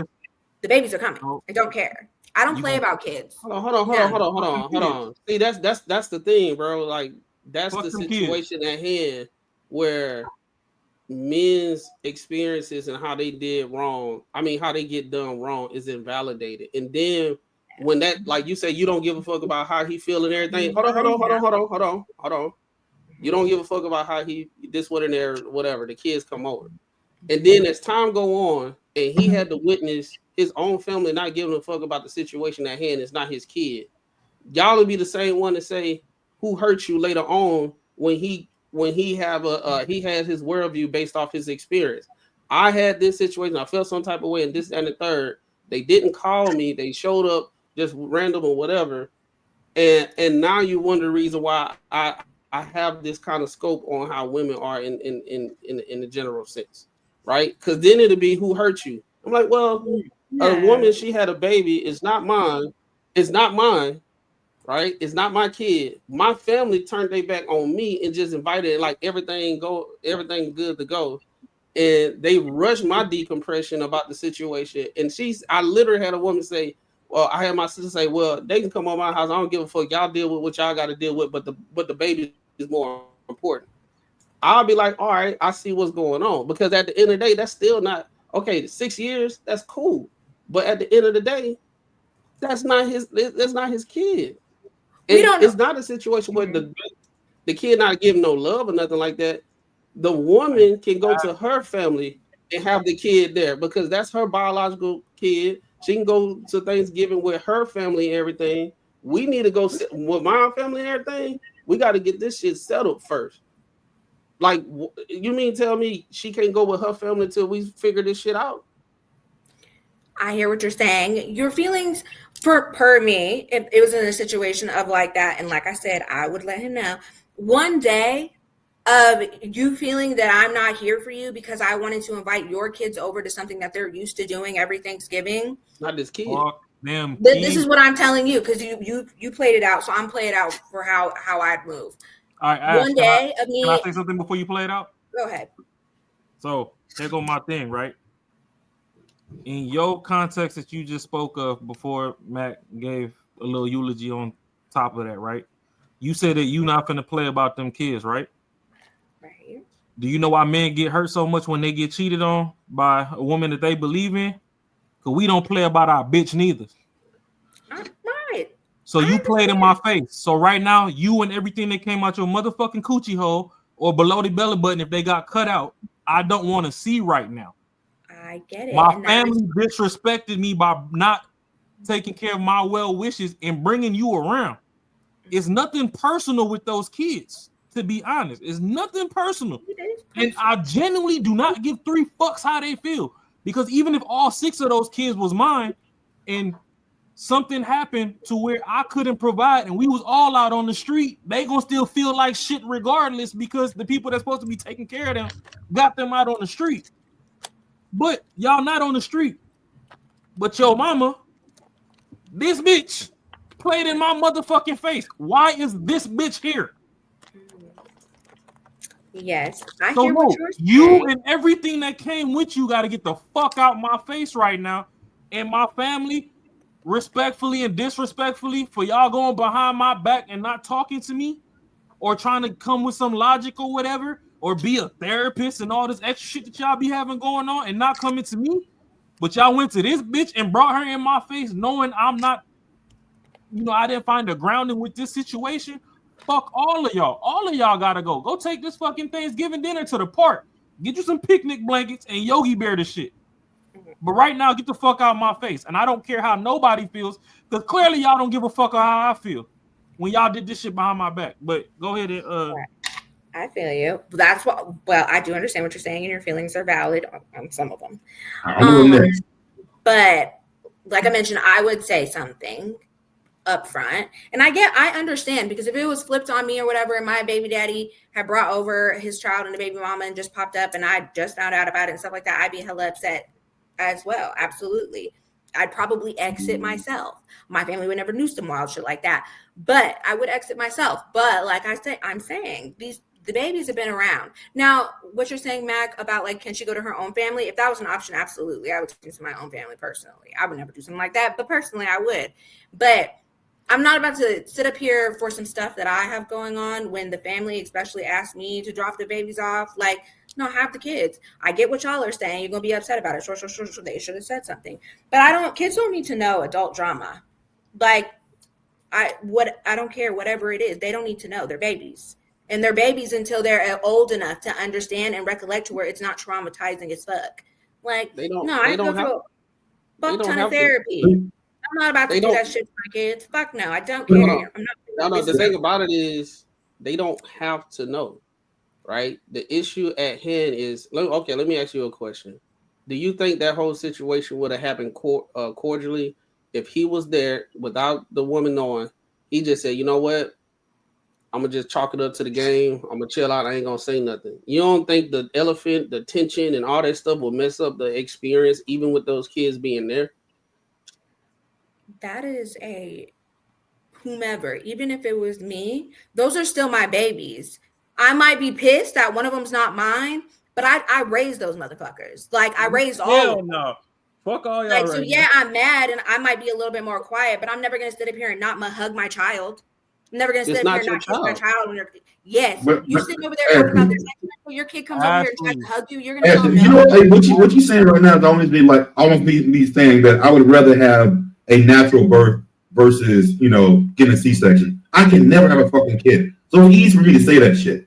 It's very easy for me to say that shit. I think what you're saying, but the part you're jumping into is that you're jumping, it's all about, it's literally about you. It's not about the dude that's going through it. It's not about the kids. It's how it makes you feel. It makes you feel good to be like, you know what? These kids are going through some fucked up shit. I'm going to be the one that's going to save them, and I'm going to feel great about this. It doesn't matter about nobody else. Because if anybody else is actually going through that situation, they know that their family should have their back during that situation. Of course. So that means you're not calling that girl to bring those kids over. So you're telling me, let me take Courtney, because Courtney's not saying anything and we're semi on the same page about kids. Courtney, your children right now that you have raised from birth, right? You find out some BS personal or whatever. It is personal. Those are your children. Those are his hypothetical kids. Let's not talk No. about the ones that's here right now. Don't put that smut on their name. Oh, well, I would never do it like that. I'm just saying, in his situation, those are the kids that you fucking raised. You're gonna sit up here and say, sure. At least I don't want to push that. Anyway, you're gonna say that you're gonna deny your child a hug, a kiss, and I love you. Nah, you're gonna deny them that because you're mad at your mom. I'm not gonna deny them because it's not their fault. The biggest thing is, first and foremost, I'm not gonna, and that's just me. I can't speak for what Mac could do, what Marcus would do, what Raw do, but I know how I am. I know the kind of guy that I am. I'm not gonna spaz out right there like that. I'm not. But what I am gonna do, I'm gonna remove myself. I'm gonna remove myself from the situation. I'm like, nah, because I know I can get it up there, but I know I don't want to. So, and plus, because I do see the two little ones there, I'm like, nah, they don't need to see me like that. So I'm gonna remove myself completely from the situation. Then what I am gonna do, I'm gonna take that mom and remove her from the kids too, and we gonna have a fucking talk. We gonna have a conversation. Then I'm gonna go out. Then I'm gonna get off on her ass. Right. And then I'm gonna tell her, hey, listen, you and the kids, y'all gotta go. Y'all gotta go. Do it peacefully, do it quietly, but you gotta go because I don't want to make no scene. I don't take the kids, say you got somewhere to go, and go. I don't need to see y'all right now. Listen, I got some things to figure out. Y'all gotta go. Simple as that, and keep it pushing. But I'm not making a scene like that. But I think that'll be a good way to do it if you just found out. But if you went to your safe places, your family's, your house, I'm imagining you found this shit out before then, maybe a week before, whatever. Now you're going to your safe place. You're going to your family's house. People are supposed to fucking love you. So then now they're bringing the drama over that you're getting away from. Like it's his decision how he handles it. Yeah, like maybe he didn't want to act that way in front of the kids. Maybe he didn't want to, but you put it in front of him, and he's like, "Yo, this is what I did not want." But here's the thing: once that happens, though, once I handle that situation with her and the kids, like, listen, go get their food, whatever, but y'all got to go. Once that happens, you don't get a plate. The fuck? Yeah, fuck all that. Once they get a plate, whatever. Listen. 9 times out of 10, I ain't the one who fucking cooked it, so I ain't gonna say that. It is what it is. Damn kids. This is my family's house. You're all disrespecting me right now. Hold up. You just said that's your family's house, so you ain't got no credence of what your parents do at their own house. Just like nobody should have credence of what you do at your own house. So and I'm gonna tell all of them right now that that's when I'm going in the house. Fucked up. I get that's what I'm going back in. But that's what I'm going back in though. After they leave. After those kids leave, I'm going back in. I'm wreaking havoc on every fucking body who was involved, and they're gonna catch hell.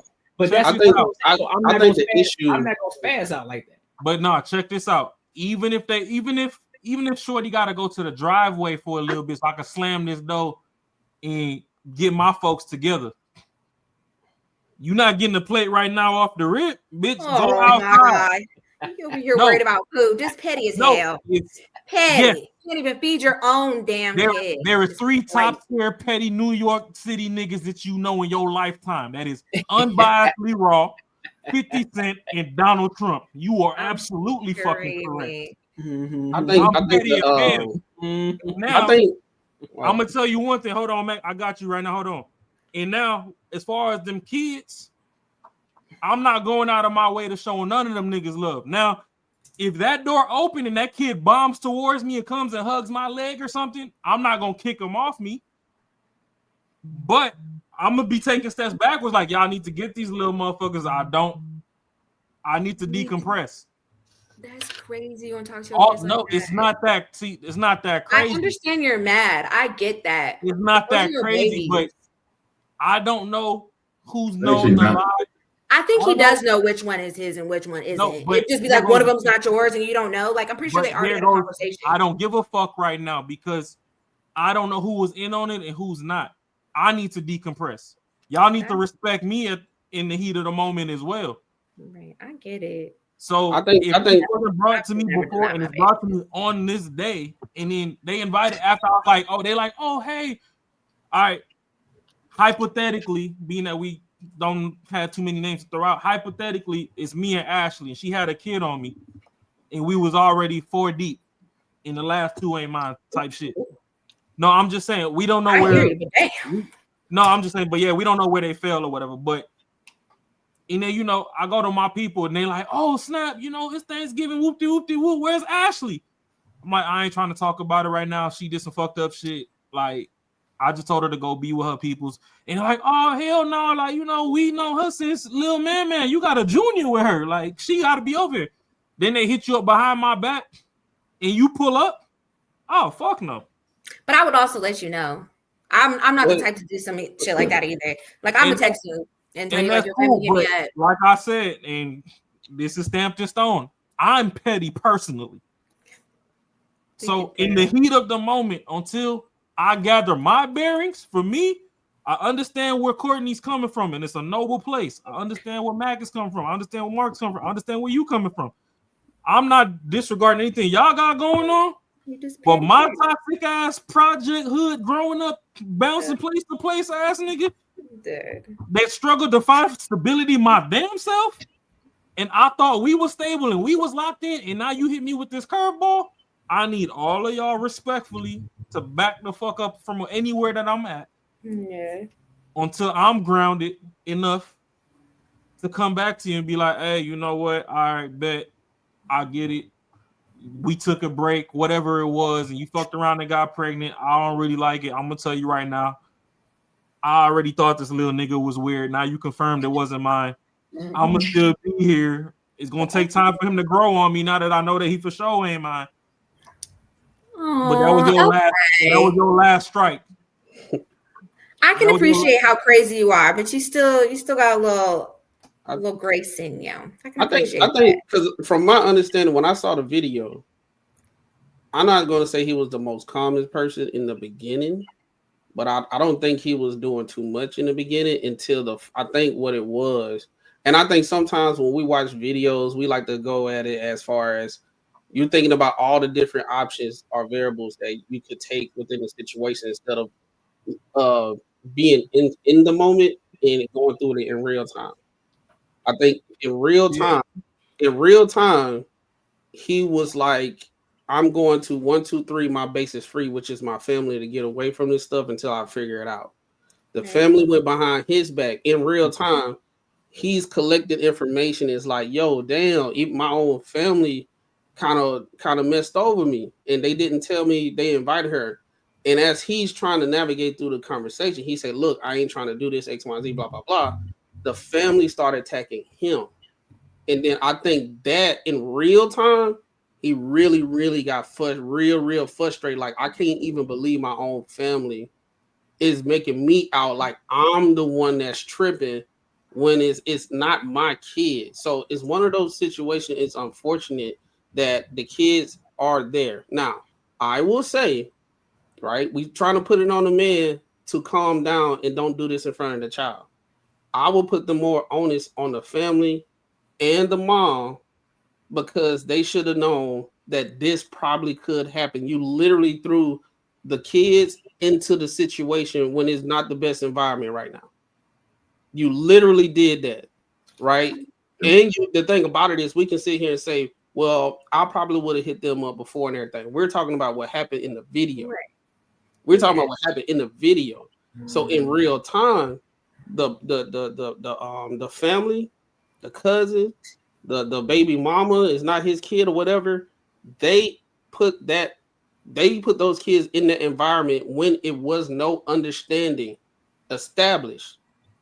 So they would have to take the onus. He is the victim in this situation. right? Yeah, And he's the victim for sure, but he still control his reaction though. Exactly. I mean, you are control of your own body. Check it. Here's the thing. Here's the thing. At the end of the day, here's the thing though. Go ahead, get your stress off. Because this is where it comes in. I'm 100%. I 100% agree with you. I put the onus on everybody except the guy. But I still got to react. I'm still gonna have a reaction though at the end of the day, and I choose the way I react to that situation. So I can either do what he did in the moment of that situation, or I can fucking leave. I get that. But here's the thing. I get that. And I'm not saying that's not an option. He could have handled it a different way or whatever. I get that. Right. But for me, from what I'm looking at the situation, everybody's not built the same. Everybody was raised a different way. And understandably, we probably don't even understand his upbringing. If I can sit here and look at his family and what they had just did, I could imagine in those households, this is not the first time it got like that. In those families, and that's why they argue in front of the kids all the time. That's why. No, I get what Courtnee. I understand. Yeah. We heard you say what you would do. That's what I'm saying. But I'm coming from a standpoint of trying to understand how he was the reason why he did it. Yeah, he could have controlled his whatever, blah, blah, blah. But at the end of the day, right, we can sit here and say what I would do and everything. But that individual, him as a person, as these things are rolling in real time, I would not even put the blame on him for how he reacted, because at the end of the day, in real time, the dust wasn't settled. It was a toxic situation already. The family knew it was toxic.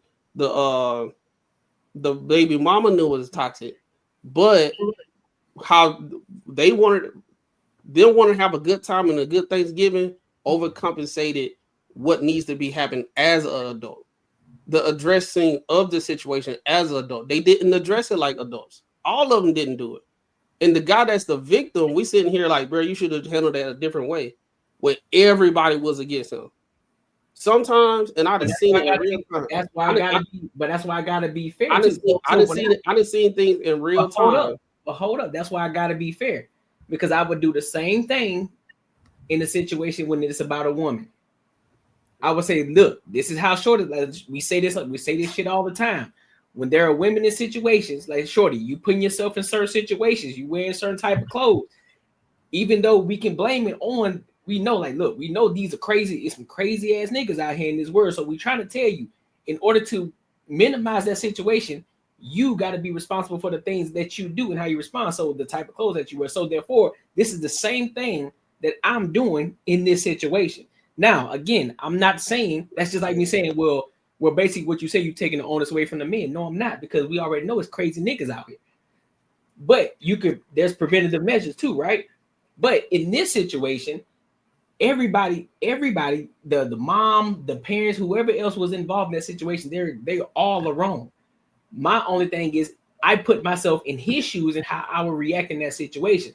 I'm not saying he's right or wrong in the situation, but again, there are still many different avenues and ways that you can handle that situation. And I say that based off of the fact of how I look at the two little kids, I wouldn't react like that. And again, that's just my personal opinion on that situation. That's what I'm saying. I get that. I'm not discounting what you would do. That's not the situation that's not what I'm talking about at all. I'm just saying I could understand the reason why he reacted if I was to place myself in that situation in real time. And I have seen people. We don't know if he has some PTSD or whatever. We don't know. But what I'm saying is, oftentimes I'm trying to like look at things from a different lens. Is sometimes we look at videos and everything, and we always try to shame the person or say he could have did things a lot better. Like say for a quarterback, right? He's in the field. We on top level view. We can tell this person opening everything, and he should have passed it to this person and everything. But from where he was at, he probably didn't see it. He didn't read it how we could see it. So what I'm saying is, within his situation, I'm not going to say he overacted. He could have handled it a whole bunch of different ways. But what I'm saying is, in that point in time, I can understand how, in that point in time, he felt like everybody was against him and he was frustrated as a human being. I done seen people have anxiety attacks. I done seen certain things can trigger anxiety attacks and all that type of stuff. And maybe within all that BS that he went through his family, that probably was the best he could have did that shit. With how toxic that family is. So let me ask you a question, bro. So take it to basketball, right? I like talking about basketball. LeBron trash. Calm down, bro. So take into consideration, right? So hooping, right? You made a certain play. There's three different. Actually, when you done, I do got a point with LeBron. When you done, okay. There's three different plays that you could have. There's three different plays that you could have made, right? But again, using your same analogy with the football situation, there's three different things you could have made. You can still get constructive criticism on that, right? So you made one play like, all right, bro, you decided to shoot the ball when you had two other guys wide open, but in your head you thought it was the right thing to shoot the shot when you had two other guys that was wide open, but you felt that it was a need for you to take that shot. But hey, I feel you. I understand where you coming from that you took that shot, but you do understand that you did have two other guys in that situation in the corner sitting there. Why the fuck? You could have passed too, yo. You could have passed it. Different mindset. You could have passed it, right? So it's nobody's blaming him. I'm gonna say, hey, I get it. I get why you did it. I understand it. But just to let you know that there were other options that you could have made too. So that's the point that we're coming from. So like we understand it. We hear where we're coming from. We're not saying that he's a victim. We're not victim blaming at all, because he's 100% the victim here. But there's still options that could have been handled. There's still other options that could have been made in that situation, in that moment. I'm sorry, man, but the way he handled, I think he handled the best way he could have, to be honest with you. I don't think he was, there is not even an ounce of me that thinks he was at fault at all. Just knowing the whole situation. Nobody thinks he's at fault. Nobody thinks he's at fault though. Or he could have even, obviously he could have did something different, but I actually think he could have did something way worse. So I think what he did was good. Yeah, that's what I'm saying. Like that's what I'm saying. He could have done something even worse. But again, there's still other options in it. I'm not blaming him at all. I'm not saying that he's wrong at all, but I'm just still saying that there were still options. Like there's still options. But hey, I understand why you did what you did and how you the route you went about it. That's why I'm saying I don't even disagree with the way Ross said it. What he said, what he would do in that situation. I don't disagree with it at all, because there's many different avenues, and we're saying it right here in real time. Raw got a whole different way he'll do it, then I would do it, then you would do it, then Mac would do it, then Ashley would do it. So there's still there's like 5 different options that you can take. But I'm not saying that he's wrong. That's right. As long as it's in depth, I think anyone will be fine. I think it'll be all good. Here go my thing, right? So like, and you know what? I should start putting out a disclaimer when we reacting to stuff, because we don't know these people. So to me, they NPCs, they non-playable characters.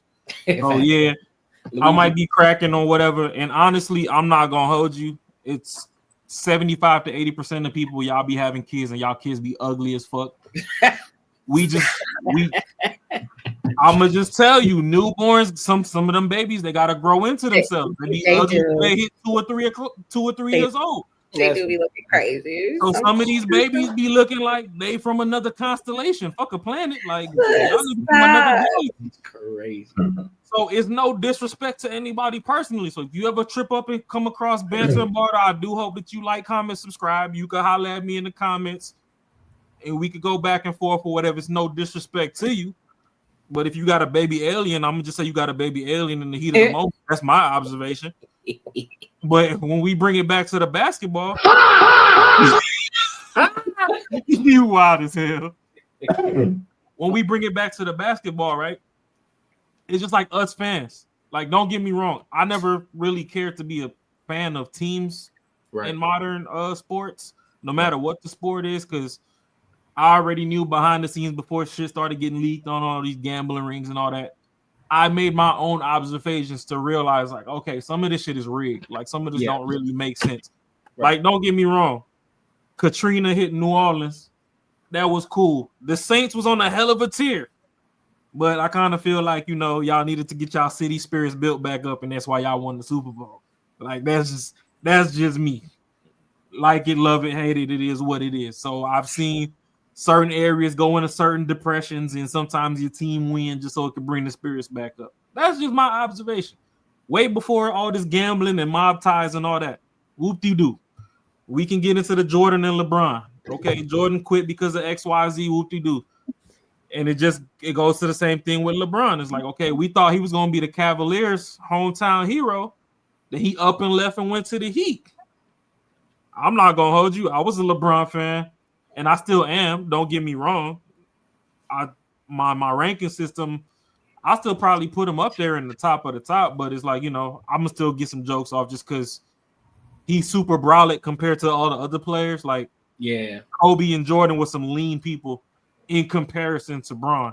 Yeah. So just like some stuff that he does is just kind of like, really, bro, like, I respect you. You outball me. I ain't ever going to say I could fucking outball you on the court.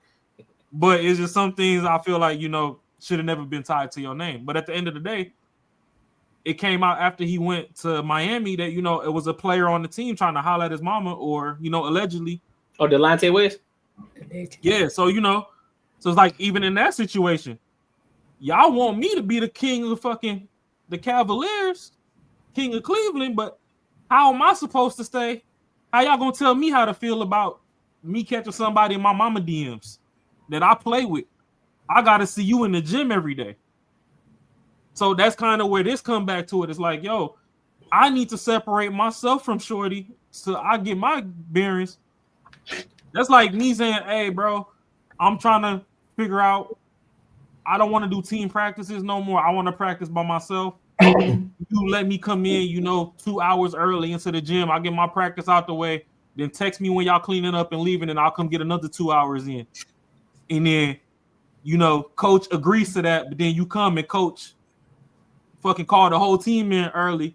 Now you got to see the dude that's in your mama DMs. It's like, bro, I'm trying not to smash this dude's face in.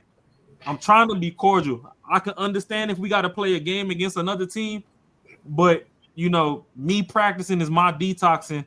You don't know what I got going on. When I'm shooting these threes and I'm practicing, that might be what's grounding me. Now you got this motherfucker over here, and I'm like, shit, I'm shooting these threes and be like, okay, for every three, that I make, I might forgive him a little bit more. But now you got him in my face. Now I just want to beat his ass. I might forgive him a little more. So now it's the same thing kind of with this situation. Like, yo, respectfully, I get it. Shorty got my kids too, but she fucked around. She didn't bring it to me. I have to hear it elsewhere. This Thanksgiving, I just want to kick it with y'all. Y'all my people from the sandbox. We could pack some to-go plates. You could pick some shit up after we done kicking it and playing spades and phase 10 and dominoes and shit. But, until we get through all that, I really just don't want to see Shorty right now. That's fair. Before we even take the foil off the pans, y'all got Shorty showing up. It's like, nah, I'm wilding out. I done told y'all to respect my wishes. Y'all supposed to be my people. And this is how some people's villain origin stories start. Nah, that's literally what happened. That's that shit that can drive a guy or just anybody over the edge. And you once that top is open, you can't screw that bitch back on. And that, oh shit, my bad. I mean, not to cut macaroni off, but y'all just seen Ray J pull a gun. Well, allegedly, I didn't see a footage with him with the gun on him, but Shorty said my bad, man. No, that's some wild shit.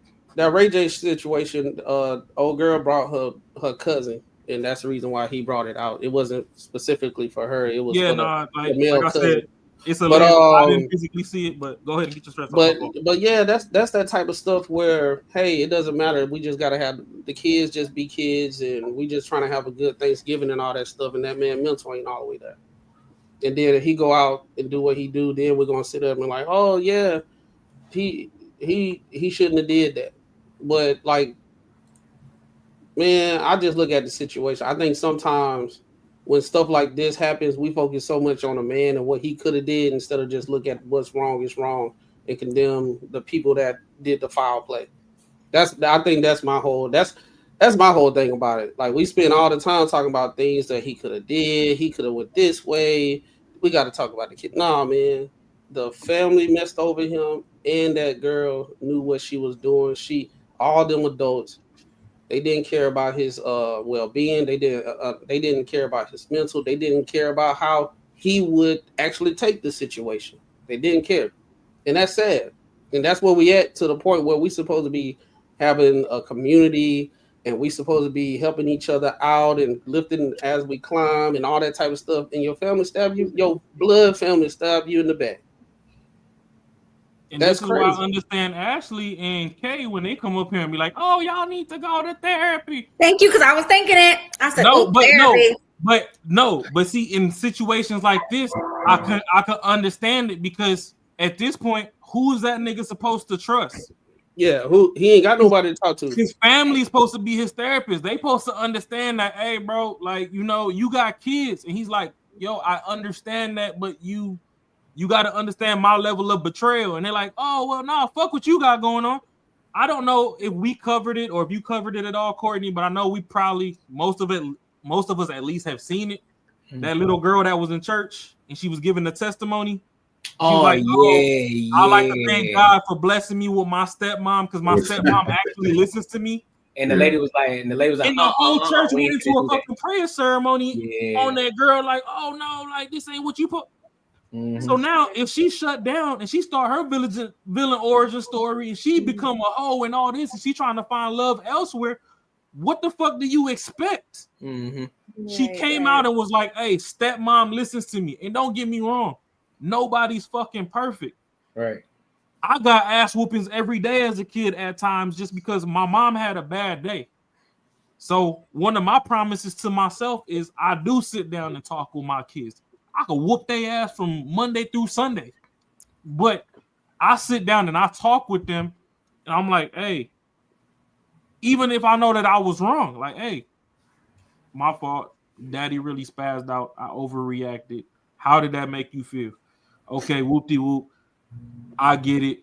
What can you do better that can alleviate me from taking such extreme actions? Oh, well, I did do this, and that. Okay, so you understand where I came from. Kinda. Yes, I did. No, I didn't. Whatever, you know what I mean? And we could still find the middle ground. We could talk it out. And don't get me wrong, I'm not over here DDTing my kids through the drywall fucking every day. But, you know, there's certain situations where I'm sorry, you're going to have to catch this fucking cow skin before we could talk. Like, you know that I know that we know that you had all of us fucked up. So before we get into the talking portion, y'all got to get into this discipline portion. My grandfather was a bishop. I was raised in the church. As wild as I am, I don't give a fuck how y'all perceive me. I do have my ground. I'm not going to be over here abusing kids. So yes, I do support discipline. I don't support just bullying little motherfuckers just because they're yours and you can get away with it. There has to be a middle ground. So yes, I talk with my children, and you know, you get to express yourself. I'm not finna gentle parent, but I also need feedback on my parenting. Shit. I might not listen to a goddamn word you said. That's bad. But I gave you the floor to tell me how you feel in the moments where I wild out. That's good. Which lets me know how I can fine-tune things in the future. Right. Like, okay, instead of going off level 10, maybe I got to dial it back to a 6. You're actually responsive to talking more than you are at whoopings. I could dial it back on you. You just don't listen. I'm going to fuck your ass up every time until you start listening. It's a sliding scale. It is, per child. So this kind of thing, I just feel personally, to me, it's disrespectful that the entire family, because you got to understand, like, if me and you going out, Ashley, and we start having kids or whatever, I put my life on the line for you. Right? You wilding out. But I put my life on the line for you and all that, right? At any given time, somebody break in the house, whatever, I need to be up there. I could have a little 7-shot revolver and somebody in there with a 100-round drum. I need to figure out how to make my 7 shots count to keep you safe. Right. You went out behind my back and got pregnant, right? Right. Crazy. I didn't know. I'm like, shit. We just came back from Cancun. I was swinging off the chandelier. I know I was fucking. I was demon dicking that thing. Like, I was in there. So yeah, that's me.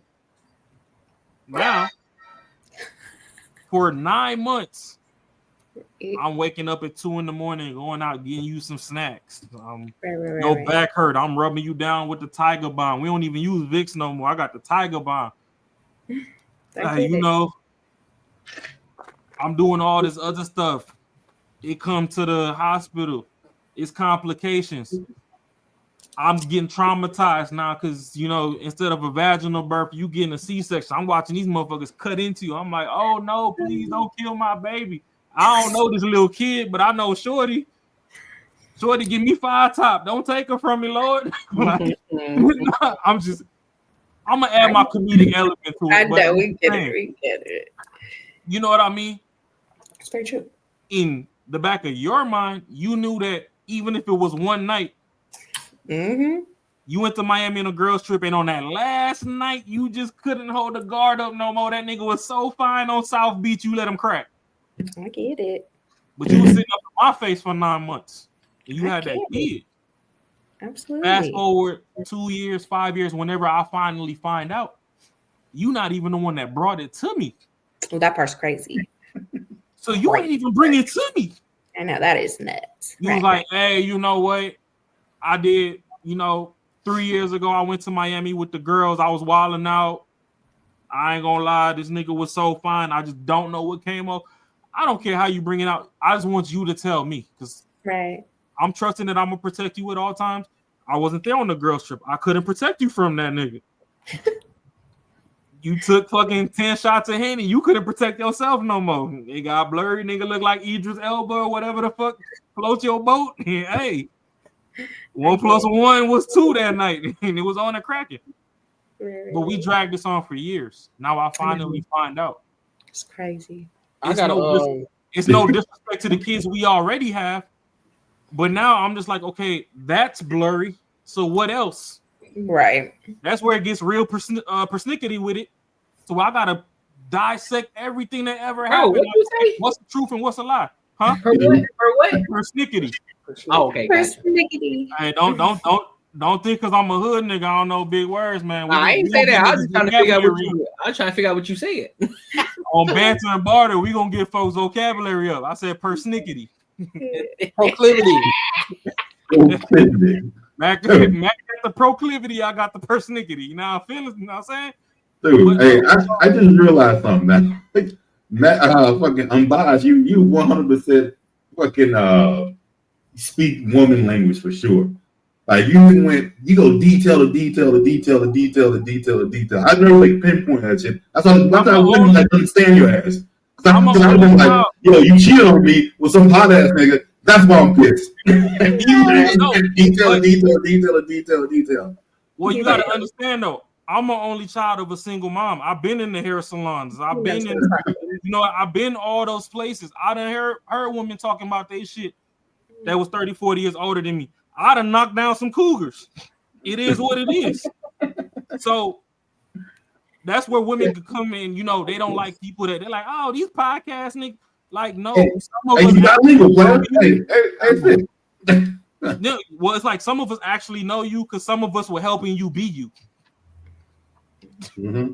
When you was cheating on your man with the side nigga, it's me. I'm side nigga. I was swiping your language. Like I speak your language. I was swiping your card at Applebee's, getting that 2 for $20, and then we would hit the ATM and you gave me $300. Like it's me. You know what I'm saying? But no, like to reel it back in though, it's just like, you did all that. Now I don't know what was real, what was fake. Right. You gotta process it. Time to detox. Yeah, if I bring it to my family, it's nothing against the kids. And I know it really sounds extreme when I'll be like, fuck them kids. I get it. Mm-hmm. I do have soft spots for people in my heart. Just like Courtney said, I get where Courtney coming from. Ain't nothing wrong with what Courtney's saying. But I know for me, a child is, depending on how much love y'all made the child with, it's a 50-50 split between the mother and the father. Yeah. So even if I see me in that child, I still see half of you. I don't want to see this motherfucker right now. It's reminding me of you, and it's reminding me how you got me fucked up. The fact that my family went behind my back after I confided in them and told them, hey, it's a rocky road right now. Them last 2 kids ain't really mine. I ain't really got to the root of it yet. I was waiting for the holidays to blow past. I wanted the kids to be happy. Then all of a sudden, y'all was like, oh, you wanted the kids to be happy, so we invite. No. They can be happy over there this time. Why are they here? You my people. Y'all created me. We share the same DNA. Why did you bring these motherfuckers? Oh, well, you know, the other ones are still you. I don't give a fuck. Yes, they're partly mine. I put my 50% of pressure in some pain and made them. But the other 50 is still on Shorty, and she's still disrespecting me with all this other shit. And it came out during the house. I don't want to see you right now, respectfully. I'm not saying we ain't ever gonna talk it out. I ain't saying, you know, you dead to me, whoop de whoop. Dead to me. I just need to find my grounding. I brought it to my family. I personally, as a man, I don't believe in therapy. I believe you should have a community around you that you could go confide in. Hey, Courtney, let me holler at you, bro. What time you get off work? Oh, I'm gonna call you back. I'm gonna call you around 7. I get off at 6, but I gotta go get some food for my kids and put them in bed, and we'll do. Then I'll hit you. Boom, hit you. Hey, bro. So tell me why me and Ashley have 4 kids and she stepped out and that 5th one ain't mine, but the 6th one is. Oh, nigga, word. Hey, bro. All right, how about this? I'm off this Saturday. We finna watch the game. Come over. We gonna have pizza and beer. We could talk about it. That's my therapy. I'm not finna pay a nigga I don't know that ain't ever walked any type of path that I ever walked to come tell me some shit because you learned it in school, and half the motherfucking professors in school don't even practice what they teach. So that's where I don't believe in. And I mean, like I said, there is a percentage of society that the shit works for, but to just willy-nilly tell everybody to go, like, man, fuck them people, man. I got people that really know me, that really walk the path I walk. Y'all the ones I want to hear from. Tell me where you had life fucked up so I can fucking correct and steer different and veer off different. Oh, you was taking crack cocaine in the 80s and you got strung out and you had a 15-year stint where your life was fucked off because crack was everything. Boom. You ain't got to tell me twice. Don't ever take crack. If we related and we both have addictive personalities, you fucked up. I already know. Hey, don't touch that shit. That nigga Uncle Bobo had a long life because of it. It could have went different. He was, you know, on his way to be a millionaire, and then that crack took $1 million out of him in 15 years. That man was over here damn near eating random strangers' ass for $15 just to get a bump. Like, you don't want to do that. So that's where the thing is. It's like, my family, I should be able to trust you, rain, hail, sleet, or snow. Y'all all betrayed me. Who do I trust? I need all of y'all to leave. It's no disrespect to the kids. If y'all need a backpack for school, y'all need socks, whatever, I'm going to shoot the money over. But right now, I don't want to talk to y'all. I need to figure out me. That's where I'm coming from with it. No.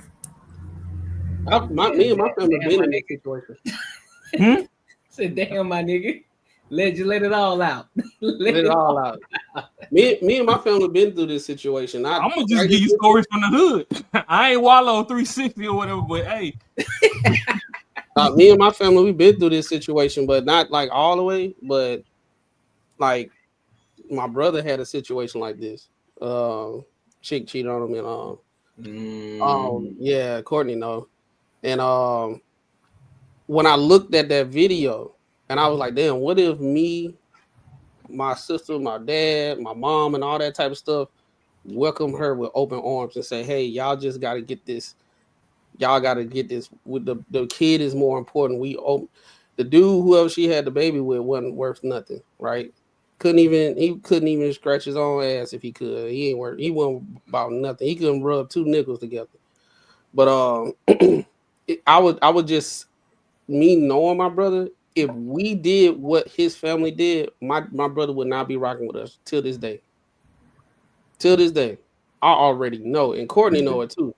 It's like one of those things when you watching it, it's like, oh, it could have been, you know, it's for the kids and everything. But when you actually going through it and you seeing how this one situation can affect every single body in that family, it is different. It's real. And what they did was totally disrespectful. Like, that's one of those things where I would have to take a break from my family because I got to reassess some shit. I mean, people self-delete behind shit like this. Yeah, you do some selfish shit. You can't use the real bad S word, but people get themselves up out of here behind stuff like this. And the thing about it is, what old buddy did probably was a little too much or whatever, but he was doing what he doing. That don't mean he could have came back and just like, hey y'all, I had to cool down. Now I had to cool down because it was in the moment. I just need some time to myself. I can't rock with y'all. I see y'all when I see y'all. Me and her will handle this later and everything. But in real time, how it was developing in real time, that's tough. Yeah, and the thing is, what people need to understand is you're solely responsible for your actions, but you can't control how I react to your action. Like, you don't know who you fucking with. Like, it's people, they've been married 20 years and their husband a serial get them people up out of here type person. You know what I mean? It's all sorts. You don't know what somebody does when they're not immediately next to you. But the girl was probably friends with, that's probably his sister or cousin, whatever. That girl was probably their friend. They probably had babies at the same time and shit. Okay, but even though she may even knew. But like, until that point, family. If they're friends, that's what I'm saying. So she didn't really care about her actual family member. She cared about her friend. Like, she didn't really give a fuck about the dude that was going through it. She's probably like, yeah, he'll get over it. Don't worry about it. It's going over. Let's have the kids come over. Like, there go the thing. In hood English, y'all wouldn't have met this bitch without me. So why y'all got this bitch here?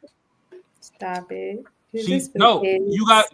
I'm just see on the podcast. I like us because we got a healthy dynamic. We got the hood background, the suburban background, whatever. I'm gonna just bring it to you from the hood. At that point in time, I'm not speaking perfect English, and there's no disrespect to my baby mama, wife, whatever. But right now, you's a bitch. Why y'all bring this bitch here? Hey, sometimes that's some bitch shit. Sometimes what I learned. No disrespect to Shorty, and I mean you might never be able to get past it, but in the heat of the moment, why is this bitch here? I done told y'all before she did some whole ass shit. Hey, I ain't found my bearings yet. Why is this bitch here? If the kids needed food, y'all could have helped her behind my back, but y'all got her playing in my motherfucking face. Sometimes, I think we don't have to keep real life away from kids. Sometimes they have to see the real. Maybe they can't understand it right now, but with when they develop and get older, I'm saying sometimes. I ain't saying this time. Oh no, okay. I'm with you 100%. It was Courtney face. But what I'm saying is, like, I ain't saying that you gotta put all what's real in front of them in there. I'm just saying sometimes if their mama did something wrong and all that stuff, you kind of shield them and everything. But within that situation, like, everything ain't gonna be perfect all the time. They're gonna get exposed to some stuff and everything that could have been avoided if everybody was acting like adults. But at the same time, like, they're gonna have these questions when they get older anyway. They gonna have these questions, and then like I said, my brother, he got the situation. That little kid still got his name. She didn't change the name and everything. My brother got the papers till this day, just in case this little dude come find him and say, "Hey, why you ain't never been in my life?" And he gonna be like, "We done had this conversation. He just waiting on it. Wow. He just waiting on it. He like, look, come sit down right here. Here'll go the paper. 0.000. I'm talking about we ain't even nowhere near the same tribe from what we came from. On to the point that Macaroni just brought up. To the rest of y'all, how would y'all feel about them going through their whole life and then their whole life been a lie? Because what if they believe that was their daddy, then they finally get a sit down when they turn 18 and that's not? How do y'all feel? How y'all feel about that? Well, as the kids find out? Yeah, so like let's say this situation happened, right? And Buddy moved past it in the heat of the moment. Was like, you know what, fuck it. I don't know how I don't know your 360 feeling on it, Courtney, but like from the lens that you was painting, let's like be like, okay, we was trying to guard the kid, so you still show love or whatever, and then the kid hit 18 and come back and be like, hey, dad, like, you know, you looked out for me, whoop-de-whoop-de-whoop, but, you know, like, I'm finna go get a girl right now and she did this XYZ. Like, what was the real skinny with you and mom? I know that you took care of me, but there were certain times I seen the way you looked at mom and it kind of looked funny. Like, what was behind that? And then you sit them down and be like, you know what? The real is I'm not your biological dad, but I was there since day one, whoop-de-whoop. Like, you know, so the kid like, oh, hold on. So this whole time I've been living a lie. Like, so who is my dad? Then he starts spazzing out on his mom type shit. Like, how would y'all feel about that? Well, even in that situation, first of all, if I'm in that situation, I'm not in their life. I'm gonna be 100% honest with you. But that's just. But I'm being honest. I'm not gonna be in the life in the first place. But just to play on your point on the hypothetically speaking, I'm gonna give them the real. I'm gonna say, listen, we didn't have that. We had. There was a situation that happened that popped off, and I'm just gonna give them everything. But a 1-year-old, and I think the little girl like 4. Okay. Like 4 years old. You know what I'm saying? It ain't the time to have that conversation with them yet, because they won't understand that yet.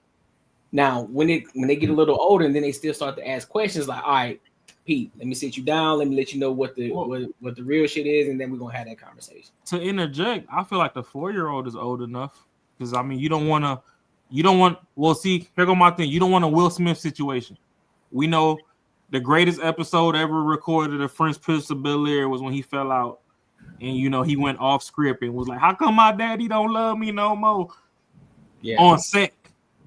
Yeah, that's shit that was built up from a kid to his current age from whenever they filmed that episode. It's that too. But it also in that situation, I mean, when you look at that father was constantly in and out of his life. He wasn't. Oh yeah, I mean, I get that too. You know what I mean? That's why for me as and so like in that situation, I'll have to let them know what the actual truth is. Like, listen, some shit happened between you and your mom. You know, that's something you got to talk to your mom about. But I decided as the man, I decided that I was still gonna take you as my own and raise you as my kid.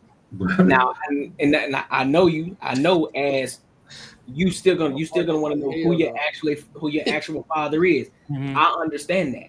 So do what you got to do, but just understand that I'm always here, and I've always been the one that's been here for you. Been looking out. But you understand that it's more often that happens that the dude steps up and says, "I'm gonna be this knight in shining armor and take care of this kid," and that kid finds out, or maybe they might know the whole time, but once they get like a certain age, they kind of say, "Fuck you," like you're not my dad, and disown you. And not many people say shit about that.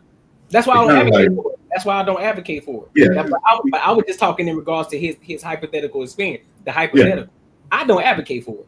So that happens a lot, and no one ever says that kid's fucked up for doing that. It's usually like, well, he had his own reasons or whatever the case may be. It's usually like you understand that, but once the dude says, "Hey, you know what? That ain't my kid. I'm not taking care of him," he's a bad person. You know. No, that's disrespectful too for the kid for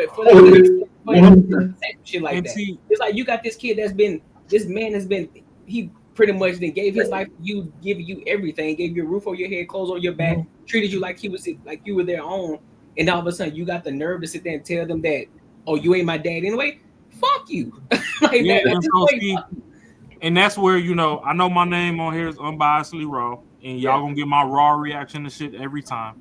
I don't give a fuck if I seen the clip prior to or we watching it live. Y'all gonna get my raw reaction, and this is why I can't actually like walk things back.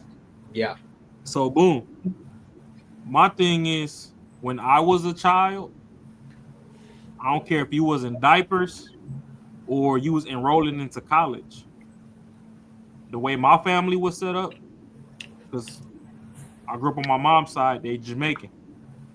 A child stayed in a child's place. Facts. So the thing is, it ain't matter what fucking age you were. Mm-hmm. Obviously, there's one that she holding on the hip. That motherfucker can't go nowhere. But shit, if you could walk or crawl, get your bitch ass the fuck up out of here right now, because some real shit going on. So that's where I know, you know, initially y'all be like, "Oh, this motherfucker over here wilding out. He's saying fuck everybody who fucking kid." Nah, that's facts right there. What you just said. It's like, respectfully, this is grown folk business right now. Yep. So I get it. You're a kid. You're innocent. Whoop-de-whoop. I'd hate for this to be the first situation that starts chipping away at your innocence. But right now, fuck you. Because at day's end, I'm responsible for your survival. And a part of your survival depends on my mental health being balanced. Yeah. And you just threw a cog in the wheel right now. I'm off balance. I'm off camber. You telling me all this formula I done bought, all the times I done got cussed out at the stove because, you know, my paycheck came through, but my car's still declining because it's a fucking, you know, discrepancy with the bank. And y'all telling me I ain't got no money, but I'm checking my app and I got money, or the food stamp card declined, or the WIC ain't come through the day it was supposed to because it was the holidays and I ain't know. And this motherfucker at home crying.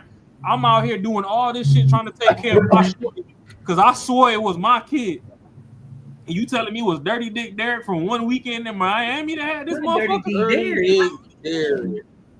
Dirty D Derek. Oh my, this nigga from Miami from 3 years ago. And at no point in time did you be like, oh, you know what? I kind of ran my calculations back on my ovulation app and whoop-de-whoop-de-whoop. And I kind of realized, you know, I probably conceived this child at the time where we weren't talking or it was during this girl trip. I should just probably let you know that I fucked somebody else just off GP. I feel real bad. I know it's going to fuck me up for a couple months, but I feel like we got a bond strong enough to where we can build past that and leave the ball in my court to do that instead of just trying to sneak on as the years go by, and then the shit actually come and you're like, oh, now we got to talk. Like, nah, bitch, at this point, I don't want to talk to you right now. I got a lot of thinking to do. If you see, I'm under the pretense that a reason a lot of the old school marriages that we praise so much, a lot of the reasons a lot of those things lasted is that bedroom sometimes was the war room. If Shorty fucked the mailman, hey, y'all might send the kids off for the summer. They might be in summer camp, whoop-de-whoop. She let her know, hey, you remember that time where, you know, I felt like you didn't love me, whoop-de-whoop. I ain't gonna hold you. We might have to call the post office and just tell them to change the mailman or whatever, because I know how you gonna feel about this. But yeah, you know that nigga Bo Jackson that delivered the mail to the crib, or the nigga that delivered them glass bottles of milk. Well, shit, one time I kind of was going out to go get the newspaper off the lawn, and he seen the way this shit was shaking in the moo-moo, and you know, he had some sweatpants on that day. He liked what he seen. I liked what I seen. We linked. It was honestly a fuck up, but my life is in your hands. I trust you with my life. So I'm just gonna let you know where I fucked up at. Hey, if you can't forgive me for it, fuck it. I'm gonna figure out my life from here. But I brought it to you before anybody else could, because I don't want anybody out there to have the one up on you. So I hope we can move forward from this. But if we can't, I totally understand. And shit, homie might have chalked it up. And homie might have ran down on the milkman, the mailman, or whatever. Like, hey, my shorty told me what you did. Don't ever let me catch you with my bitch again. Like, when you come past my house, drop that shit off at the end of the driveway. Don't even walk it up to the doorstep no more. Drop that shit off at the end and go. I'm finna install this Ring camera. If I ever see you walk up to this door, anytime I see you today, any day after that, it's on site. And they moved past it, and you know, Grandpa lived to 87 and died, and boom, they see, you know, he had 3 side hoes that came out the woodworks, and now everybody and all them kids got to deal with that. But I just feel like, you know, back then people work through some stuff. But if you're the one that's, you know, kept a secret behind your person's back, you have to be the one to bring that to them. Don't ever let somebody get the drop on your person. If Courtney is with Ashley, like I said, we just using people on that we got on the panel. It ain't nothing going on behind those scenes. But if Courtney's with Ashley and then Ashley see me at the club and I'm just looking like a snack, she looking like a snack, and we have something, Ashley needs to be able to go back and tell Courtney, like, hey, I ain't gonna hold you. I meant to do. His name was Raw. I don't know what the fuck they put in my drink. You can stay with him.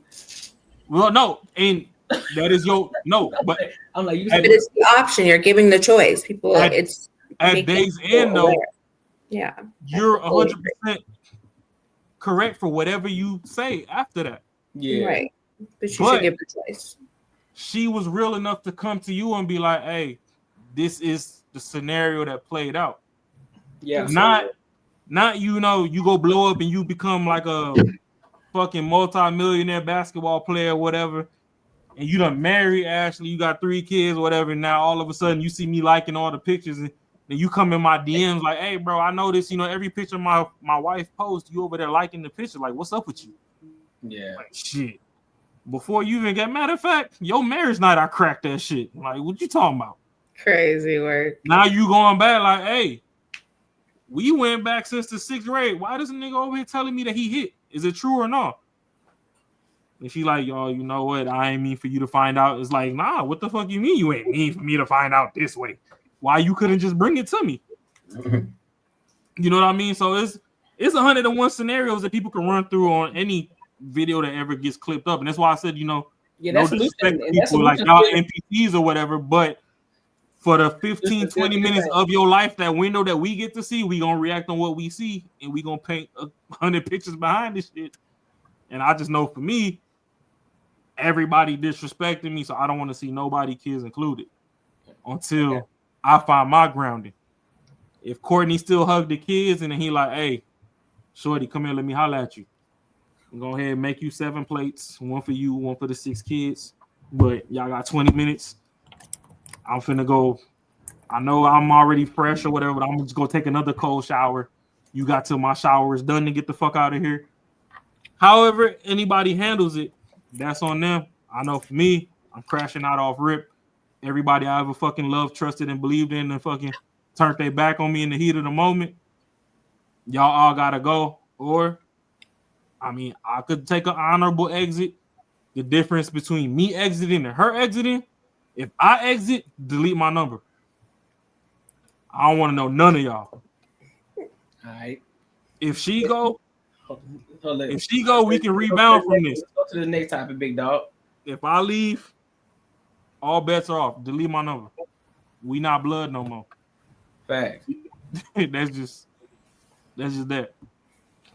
All right, make sure y'all like, comment, and subscribe for the algorithm, and make sure y'all hit the bell notification. So let's go to this last one though. Let's go to this last topic. This one here is a little longer in the sense, but I kind of skipped ahead a little bit. So this woman actually crashes out on the door. So I haven't seen the entire thing. But I'm just going based off of the title. So I'm gonna play it and then we'll give our thoughts on it. Oh shit, let me take this shit off of you first. There we go. I knew I wasn't tripping. I knew I did that. There we go. Program? Not all right. So all right. Let me go back. Something better. So you kind of want a man to fit into your program. Let's start from the beginning.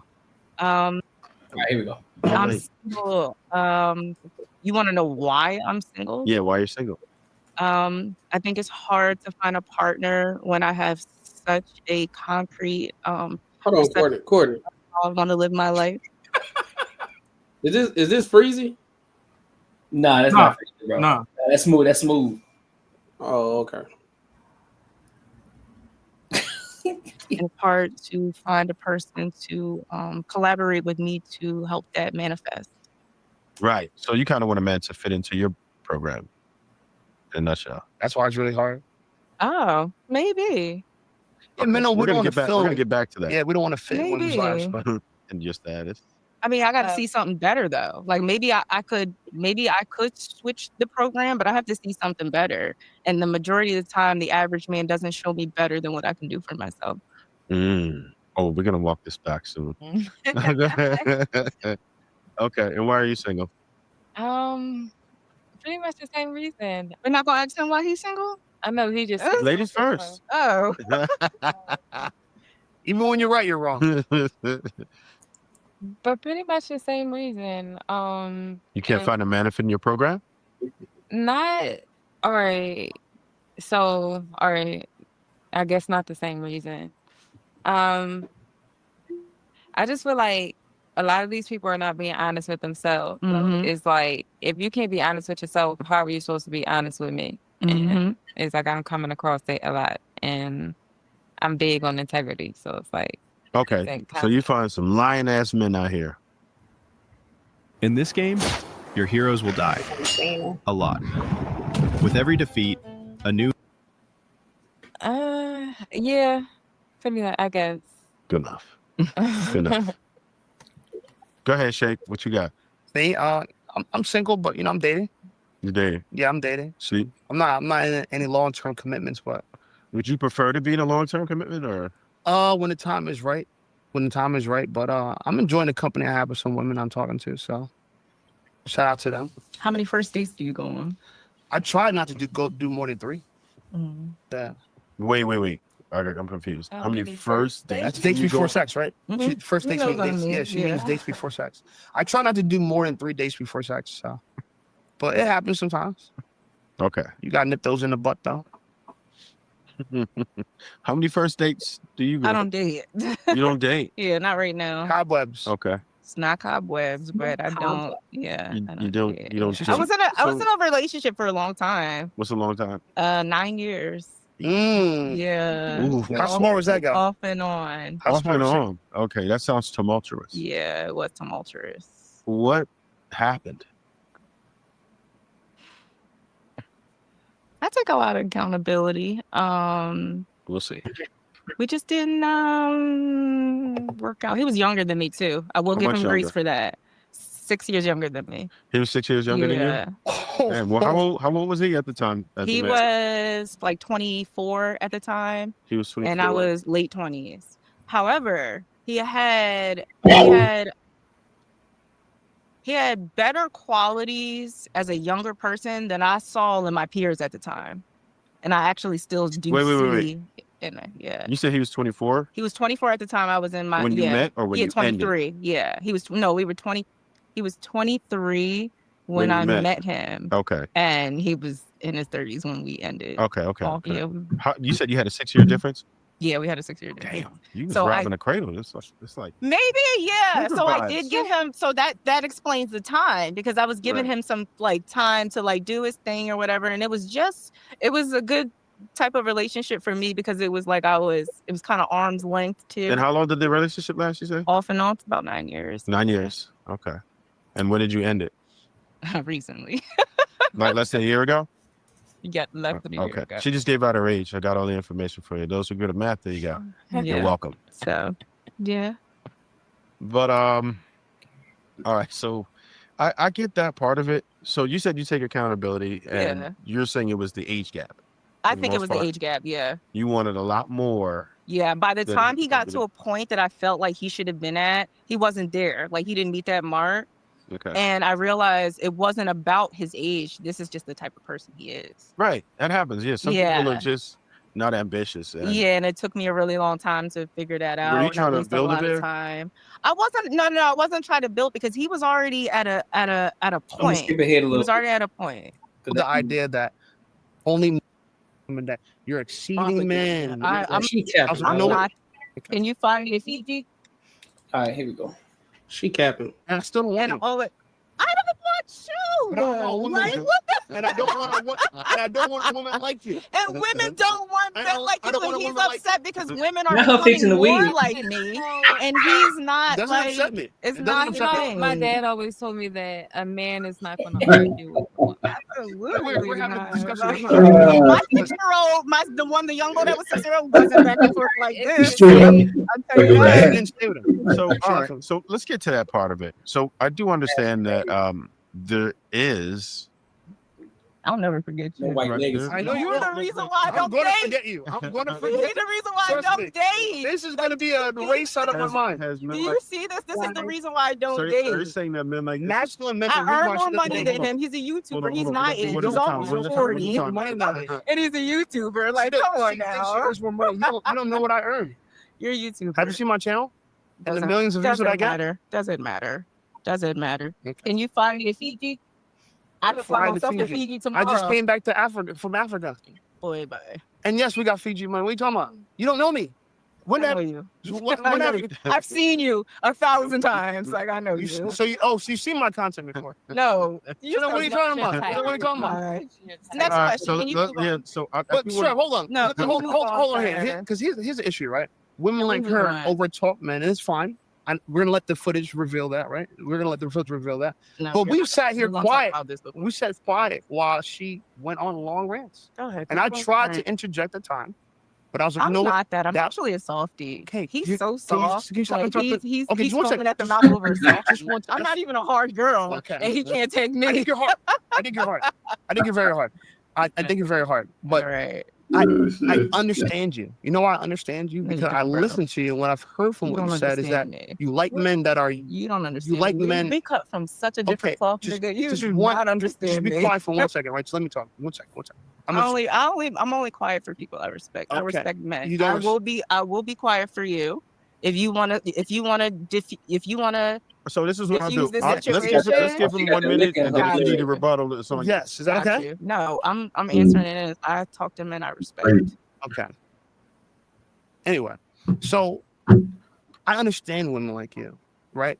There's a lot of propaganda telling women that you're exceeding men. I'm talking about lived experience. He's talking about So, propaganda. That's what I'm saying. He's a young boy in his mind. So like listen, I'm a grown woman we with gonna give lived him a minute. Give him a experience in minute. real life. I'm He gonna give keeps you- telling me propaganda. I'm gonna give you a whole telling chance to him my talk. real experiences. He's telling me that how I'm feeling and how I'm internalizing it is propaganda. He's a child. I get it. So just give him a minute. We only gonna give him 1 minute, and then I'm gonna give you your time to rebuttal. All right, I'm and we won't allow him to interrupt you either. All right, got you. Okay.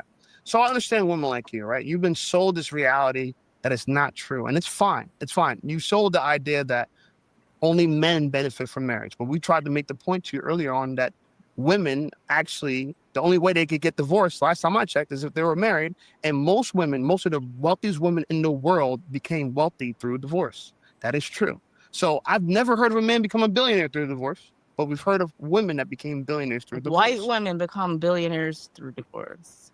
What are you talking about? Like this is not our conversation. John, if you could just forget it. Go ahead. This is not let our her go. conversation. It's her So show. you can go ahead. Like, what is he talking about? We're talking about relationships amongst us, right?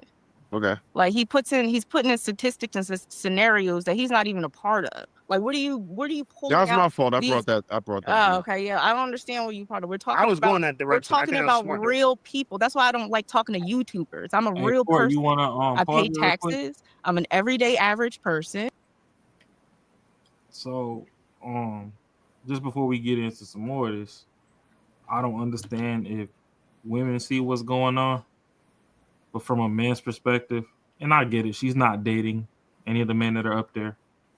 But when we say that men don't like combative women, this is what we're talking about. Like, I don't care if you a vet, if you went to war, whatever. Her ass ain't with no fucking war. Whatever. No, but I'm just saying though, like whatever you had to do for your personal survival don't mean jack fucking shit to me when I'm in the building. Sit the fuck down, cross your legs like Cam Newton, shut the fuck up, and just enjoy the vibe. I can already tell what happened, and I didn't even need to see the middle. Like I already know why she feels that way, and I didn't even need to see it. It's because I'm similar in the sense of when I hear men speak and I think that you're dumb, especially when the rhetoric comes out of your mouth that I feel like is just immature or childish or you're just not mature, I stop listening. And I can tell already that that's what happened. He was saying stupid shit. And so she stopped listening. And so that's why. Now, her interrupting as many times as she did, sure, she could shush a little bit. But her not giving a fuck what he's talking about, absolutely. I do that to men all the time. Not talking over, but in the sense if I stop listening, fuck yeah. I'm not listening to somebody who doesn't get it and who's immature and dumb as fuck. Like, move along. Especially when you're trying to tell me about my life. In the heat of your moment that a man calls you masculine, would you agree at that point? I'm masculine because I don't want to listen to a man. You're saying that what he's saying is so stupid. You're just gonna talk over him. You're just gonna let your dick hang because your dick bigger than his, and you don't feel like that's masculine. You're asking me. I'm gonna do I find myself to be masculine if I don't listen to a man? No. Yeah, if you're quiet. Just don't say I'm nothing. saying, what you're saying right now, because she didn't want to hear him, that makes her masculine. No, her over talking. Like you can disagree with what he's saying and everything, but her over talking And even when the host, you're not even being respectful to the host to say, hey, the host said, all right, you have your 1 minute. We're gonna give him 1 minute, and then you can have your 1 minute. Three words in, she hear a key word. Right. She interrupt and then start doing innuendos, insults, and all that stuff just because she find him dumb or stupid, whatever. But at the same time, he never threw a shot at her. He was just saying, we don't know that. Yes, he did. There's a reason why we got to this point. You just didn't see the middle. Yes, he did. No, I saw the whole thing. She threw it first. She threw it first.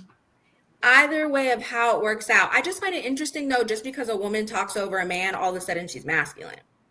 Well, me personally, I don't think a woman is masculine if she overtalks. I think she just immature and rude. To me, I don't define masculine by overtalking. She's rude, immature, and if you were to prescribe him as stupid or dumb or whatever, that's fine. But she's joining the circus as well because I can respect that for sure. She's saying the dumb, stupid shit too because she contradicted herself through the whole time. She said she been in a relationship for 9 years. She only been on the market for a couple months, but yet she said she dated hundreds of guys. She done dated. Then she said she don't date.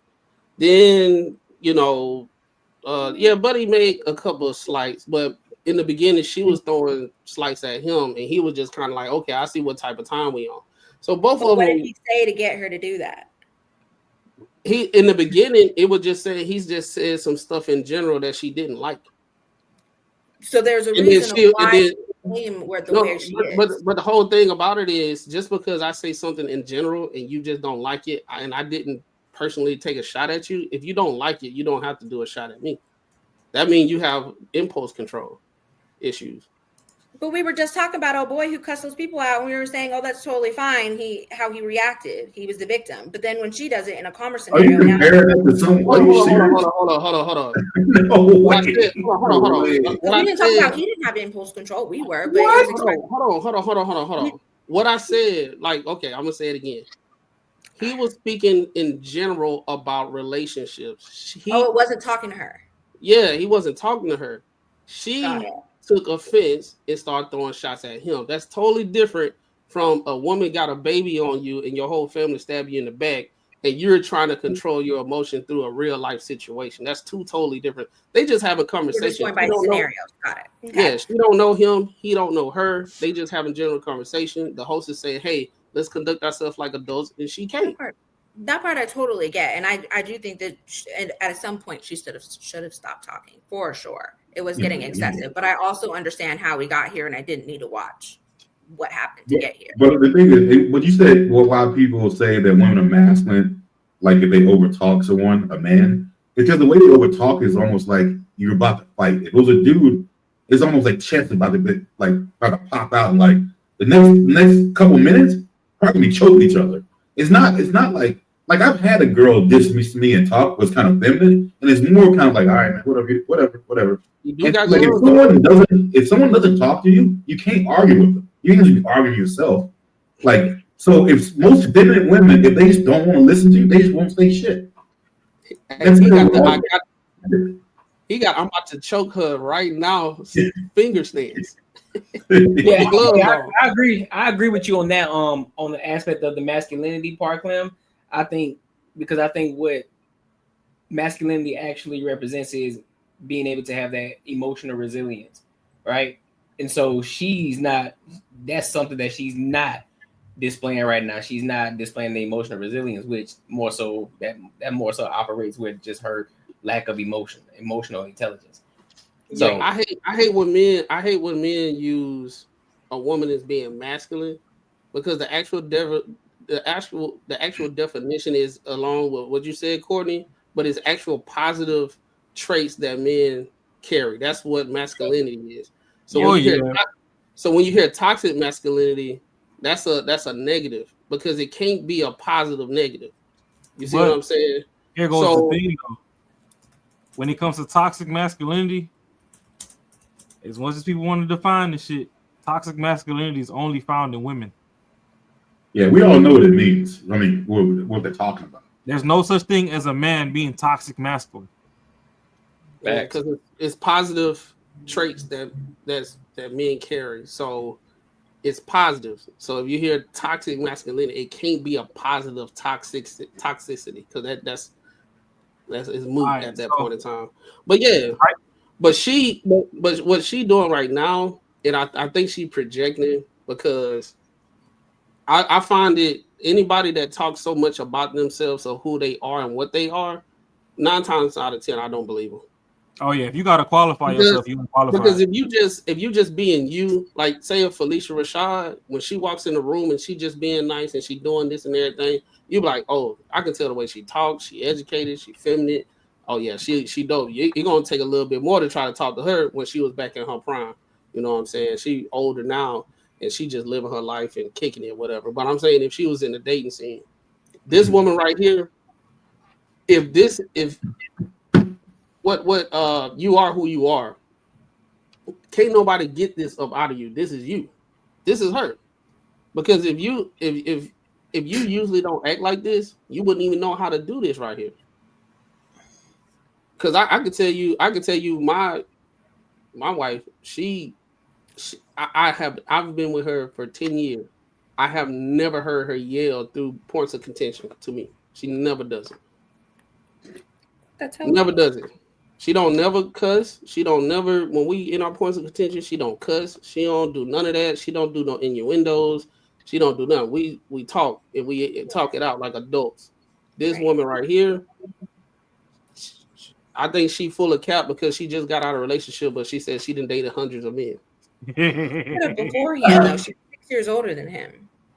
Well, yeah, she was already on late 20s. So yeah, she was. Yeah, but dating she been in a relationship for 9 years. So how can you that say was late 20s when it yeah, started? but Yeah, at the same time, if you've been out the game for 9 years, how can you quickly identify all these type of men in the current state of dating? Yes, you can. That is called experience. That's like saying that what you've dated, all of a sudden you forgot just because you were in a relationship for 9 years. No. And they were off and on as well. Let's not forget that as well. But no, you don't forget, you learn. Every relationship you learn from, every heartbreak you learn from, every tear that drops from your face you learn from. That's just normal. You're not going to forget it. You're going to see it in every man, all the things, just to make sure that you don't relive anything that you've been through before. Absolutely. Okay. Well, first of all, I didn't say that she forgot. I'm saying she's not currently like riding a bike, right? You ain't rode a bike in a long time. You kind of wobbly and you get it, and then you can get back to it. But I'm saying she ain't been in the game long enough to go on that bike to get back to that experience. But she experienced all these guys that she said she know who these type of guys are current. But she said so she was fucking the same dude for 9 years, but she was fucking people in between. Off and on, right? They were dating in between. She's just because you've been in a relationship for a long time. I do get what you're saying about like you don't know the dating pool, but you still know men. Like that's just like how you would know women. Like you shouldn't describe it that way that she's like in a relationship for 9 years because most people think that she's in a relationship, not fucking nobody else, just that one person. She's been off and on. We know what that means. We're adults. But I mean, I just wanted to kind of like get a take on like the whole masculinity perspective or whatever, and just see right there. But I'm gonna reserve the rest of my comments until like the end of the clip, just so we don't get stuck right here the whole time. All right. I'm a civilian and I'm a vet. Like I understand the military life and things like that. Like I want to have real conversations with real people about real concepts. And YouTubers, we're from Mars. We're not real people. So how about this? How about this? I just don't respect anything. We do understand. I just got to say this. So I wonder what she would say, considering the fact that I'm a vet and I do YouTube. Hey, like I said, I'm gonna reserve my comments. I just wanted to say that part. That's crazy. You don't know me. What do you keep telling me? You keep telling me about me. You don't know me. Hold on. Let's get past that part because you're screaming. Hey, pause it real quick, Courtney. I don't think that's gonna. Whoever named that fragrance company is out of order. Janus fragrance. Anus. That should sound like you ski parts on your skin. The J is silent. It's anus. Yeah, that's crazy. Boy, y'all out there buying 12-ounce bottles of fart. Hey, you know what this cat? I think it's probably a joke. Boy, I walked in this place, it smelled like straight up Janus in this bitch. Hey, just watch his content from fucking Lapeef. He's probably a joke. People up there. That's Joe. That's Joe Anus. That's your Joe Anus. That's Joe Anus. Joe Anus. I'm really going Yeah, I nowhere. just have to add But I my do want comedy to get somewhere with this, right? Mhm. So if we're saying that Crazy. there is something wrong between the relationship dynamics between men and women, how is it possible for us to bridge the gap? We can't, because if No, she I wants to think we can. lead, men won't follow. I think we can. I Can I think answer the your problem question? with that- Can I answer your we're question? gonna let her go. Then you got it right after. I think Customize and save Hey, with Liberty yo. Mutual. We ain't gonna let the emu go. In 1954, my granddad, James. Yeah. Damn. They made sure you see all of them. Oh, go ahead. Sorry. Yeah, no, so I think the problem with that is we have to be realistic about whether or not men are capable of leading, because we're not going to just go blindly follow after someone that we deem incapable. So it's a lot of these men that sit here like, follow me, follow me, follow me. A real leader does not have to tell you to follow them. You're going to see the way they lead and naturally fall in line. So the problem is a lot of these guys, they want to be like, oh, I'm a leader, I'm a leader. I think I've said this before, but you hear this bullshit from women all the time about the whole leader thing. Like it's so pretty much what you're trying to say is a woman says, I need to prove how you lead. So pretty much I'm the one leading. I'm just gonna say it's okay if you do it that way. I'm just gonna prove it. Like even in real life, if you ever go to like any sort of job or anything, and they got teams, you ask any fucking workers there who you think is the best manager. It's usually the cool one who don't give a fuck if you're late, who just let you slide a whole bunch of shit and all that stuff like that. You always say that motherfucker knows how to lead, but the person who thinks a dickhead always got the best numbers. So like the whole shit is like way y'all think that being led is supposed to be fucking rainbows and whatever you think goes, and it's all supposed to be like cool. That's not how that shit goes. It's not supposed to be like fucking like boot camp, but I mean it's not supposed to be like some shit you don't disagree with, but you got to understand the person that you have designed to lead, you have to just put it in their hands if it's gonna ever come down to that. So I don't think a lot of women they think it's supposed to be nice and you're supposed to agree with everything. So pretty much that's a good leader. No. I can tell from my experience, no. Men show you quickly how they're going to. If you can't communicate, you can't lead. Period. Well, a lot of us don't speak women language. It's not about speaking women language either. And you do need to find someone that knows how to understand your language. I always say I'm not going to be in a relationship where I have to explain my language to someone. So find somebody that you can speak the same language with. And if you can't, then you shouldn't be with them. But there are people obviously you date, right? So it's not like it needs to be rainbows and sunshine all the time. That's not a relationship. But I need to know that that you're going to have my back and I'm going to have yours. And like it's not gonna be weird. Like I always talk about, like, I'll never let a man lead me into the pits of hell, because most will. Because most men don't know how to lead. They talk about a lot of things, but they don't really know what that means either. You're saying that women don't, but men also don't. Can I Sure. Can you quantify that most men don't know how to lead? I won't say most, but I will say that a lot of them struggle. Absolutely. Well, the reason why I asked that, because we, just like he said, I hear that a lot, but I'm saying, like, how can we quantify if most men do not know how to lead? If you're not dating most men or have experienced most men, you just only experienced the men that you didn't work out with. So I say that to when a lot of women say that, I think the whole leadership thing is subjective to each woman, right? Because leadership look different in different houses, but at the same time, we can't quantify that most men don't know how to lead. It's just certain things that, like, for example, some women never saw leadership in their life, so they really don't even know what leadership looks like. And a lot of times in today's society, any boundary or any rule that is set or any expectations from a man is frowned upon. And then what tends to happen is we're doing stuff that I don't like. So, for example, your dad had your best interest and he told you not to do a lot of things. right? Because he has your best interest at heart. So a lot of times men have that same kind of fatherly instinct and they try to do the same, but because they're not my dad, it's seen as control and all that type of stuff a lot of times. Well, I think too that just But depends at on the your same, relationship.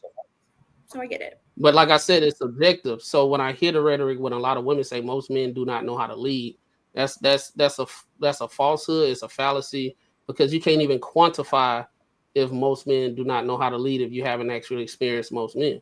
You only experience the men that you was able to date.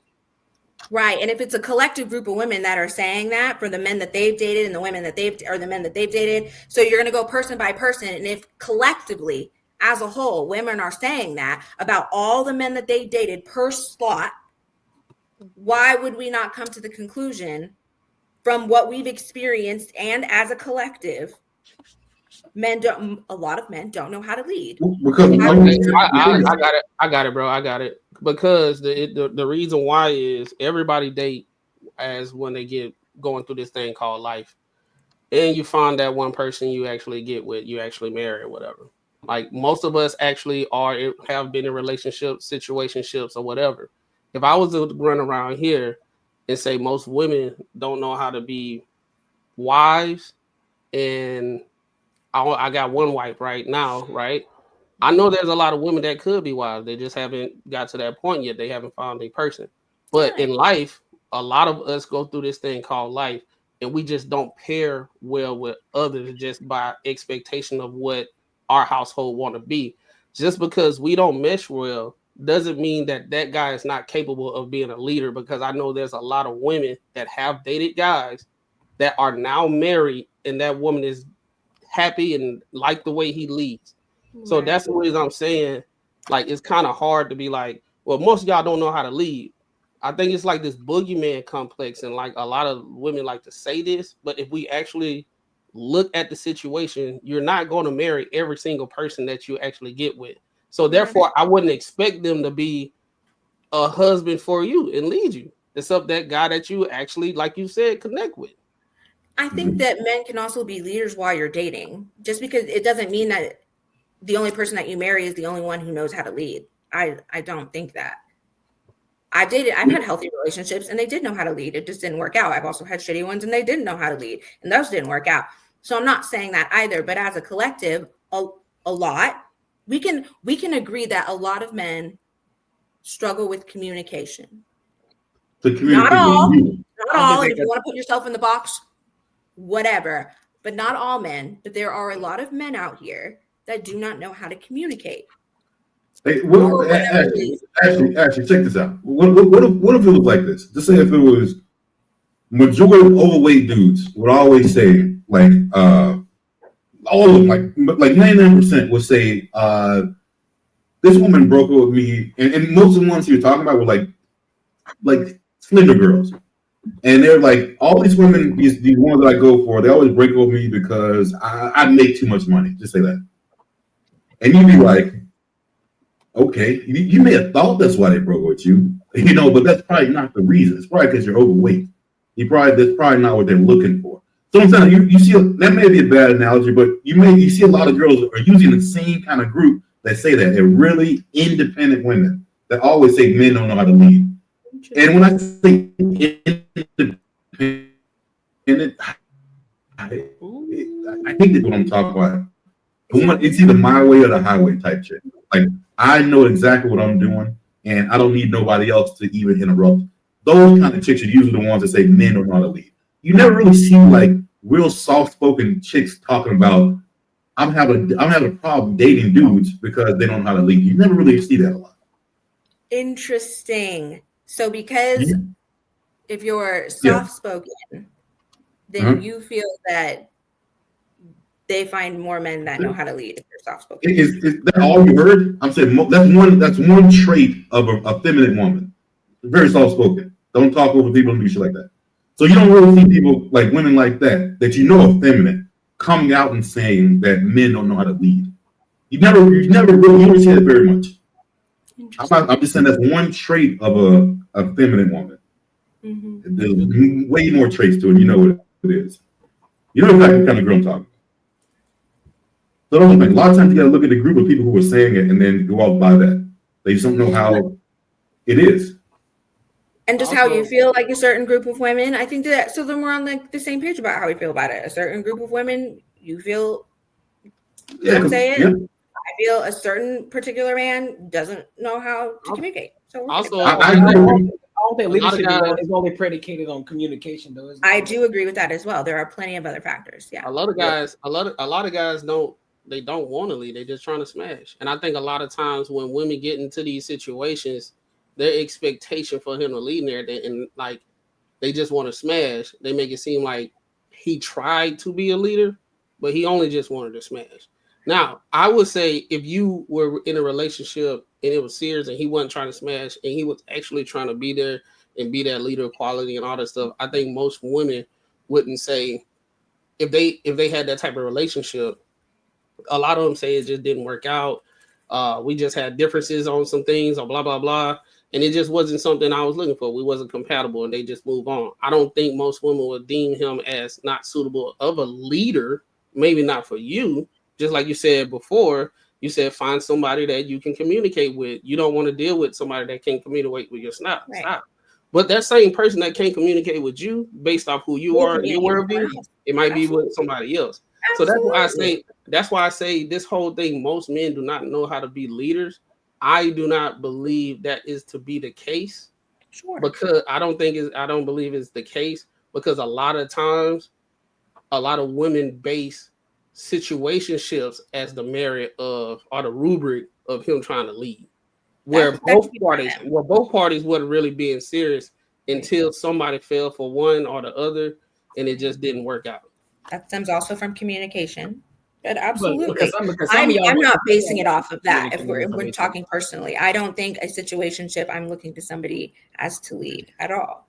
Well, I'm saying a lot of times when women say this in general, they base it off the situationships. How do you know though?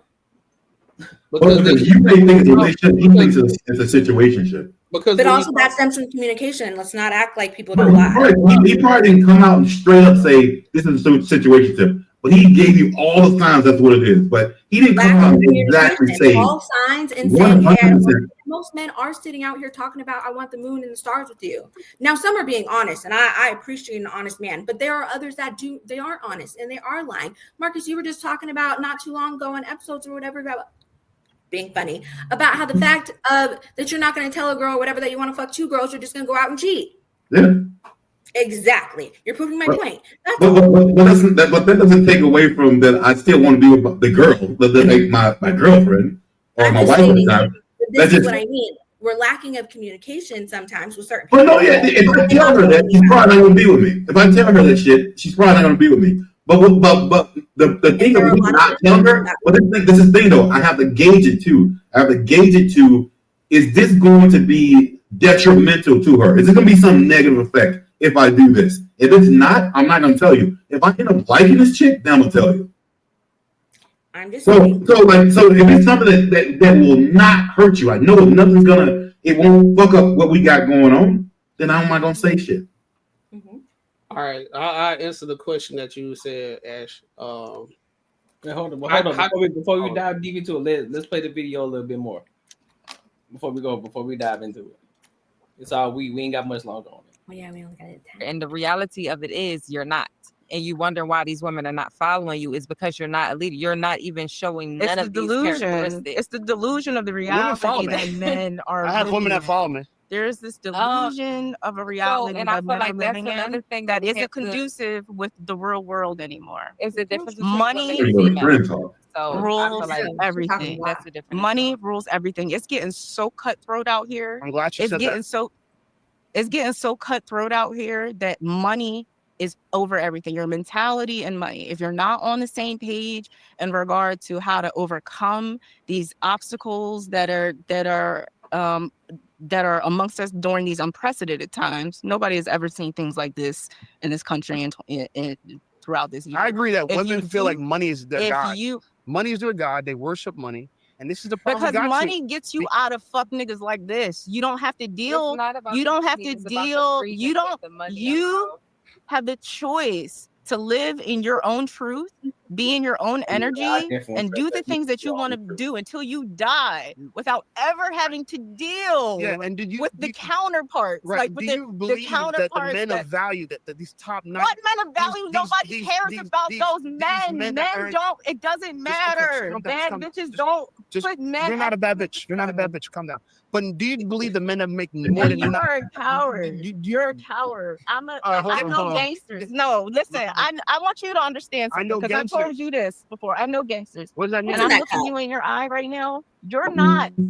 I'm not a gangster. Thorough nigga, no. I'm And not a you're gangster. not a gangster. You're also a coward. Why are you and upset? you don't Why are like you upset? women because I don't. Women. Because no, I you love don't. black women, And dark you're skinned so women. insecure. I love dark skinned black women. You're inadequate. I love You're dark skinned black women. extremely But I don't like inadequate. masculine women. I'm not masculine. I like I'm dark telling you skinned the black truth. women. You're a child. You're a child. Okay. You're a child. You're allowed to say that. You're a child. The point I'm trying to make. You're is, a child. Where's the 9 men that make You're a $90,000 You're a child. that want to date this? Who wants this in their household? Who wants to come home to this? Whatever. Who wants to come home to this? Thank you. All right, wait. Thank you. Okay, time out. Who wants to come home to this? How about we get back? Let's get back on topic. I don't want to take. And it's not just black. And I think beautiful women. I think black women are objectively the most beautiful women on the planet. He's a panderer. He knows what to say. He knows when he's doing a white tactic. He's doing a white boy tactic. Let me tell you something. How he's doing a white boy tactic. I'm about to get in my politics right now. Let me tell you how he's doing a white boy tactic, right? Because he's telling you he loves all the superficial, all the superficial things about black women, right? But he doesn't understand, like when black women. What did Malcolm X say? The black woman is the most disrespected and unprotected woman in this country, Yes, right? And when we internalize that and we do that like that and whatever, a real nigga would have compassion about how black women represent themselves in the tight game that they run, right? A fuck nigga from the Caribbeans will ostracize you. Will ostricize you and make you feel like, oh, you're angry, you're this, you're that. No, I'm not that. I'm probably telling you something. And before you air this out, you're gonna, because I didn't know that I was gonna be in the presence of someone like this. I don't like these fucking type of niggas. I told you that. I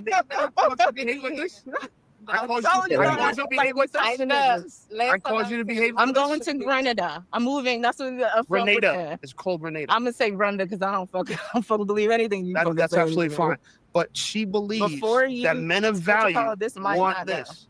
She believes men of value want this. Nigga, lick me. First of all, you smell funny, right? I smell funny. You smell funny, and the nigga that I fucking fuck with, you can never touch. Even the fucking white. What is in that cup? Ass nigga, are you fucking serious? Get the fuck out of here! Yo. Get the fuck out of here!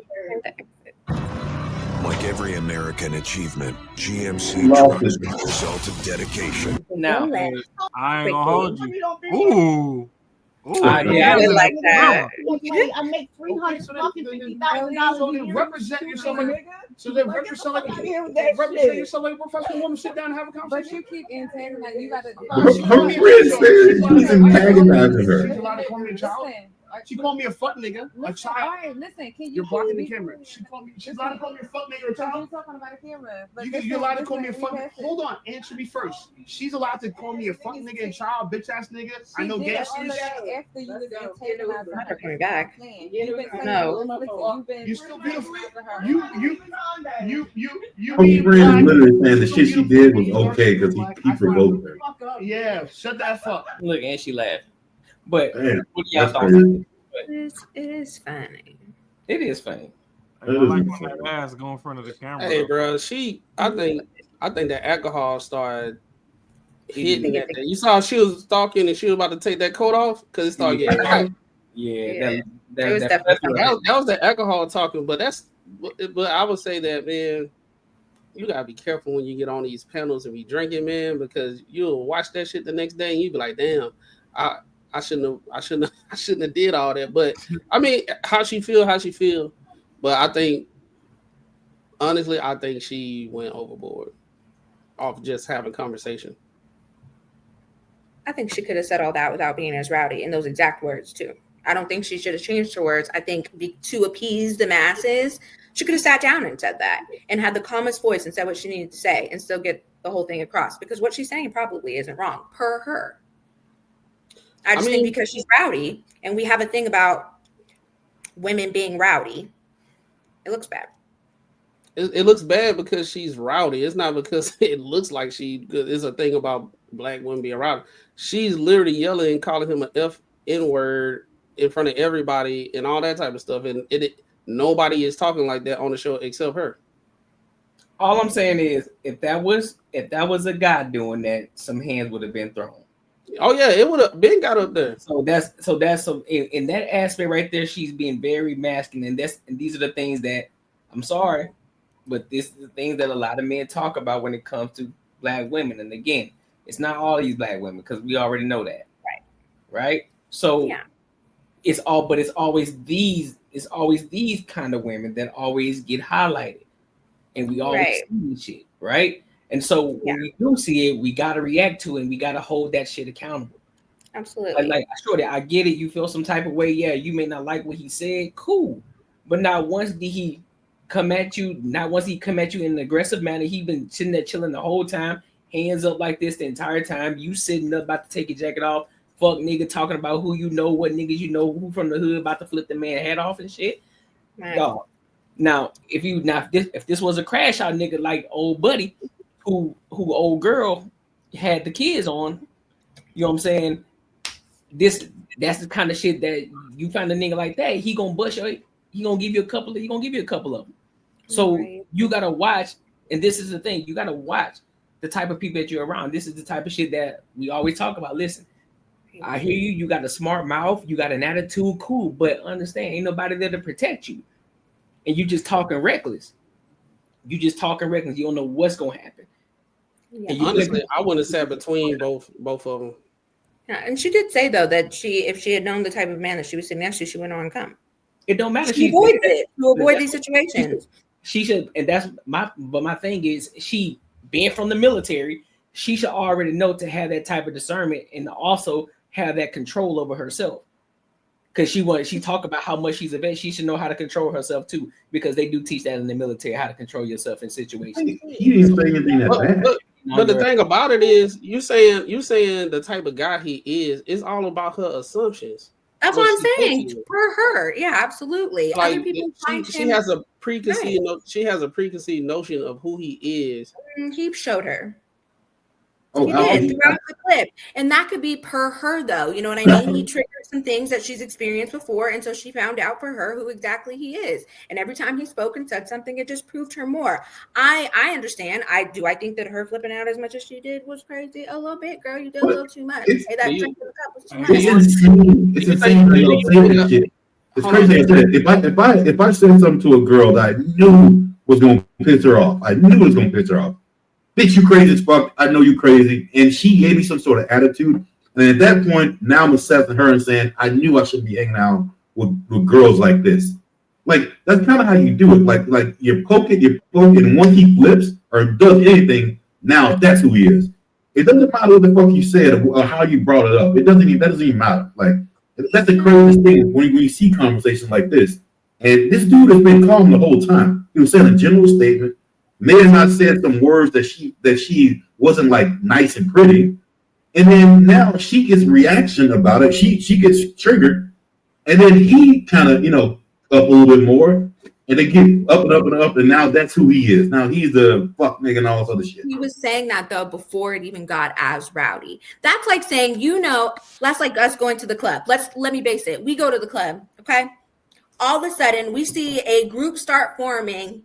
And you hear on my mama or some crazy shit, we all know to start exiting. Why? Because we've already learned what happens in that situation. It's because we have learned about what things happen around us and how things are going to maneuver. And per her and per all of us, we have learned situations. But if you're the one that pushed the dude, and he said, "Oh my mama," then you can't be like, "Oh, you know what? Hey, we know what happened. That's how she wants in front of people."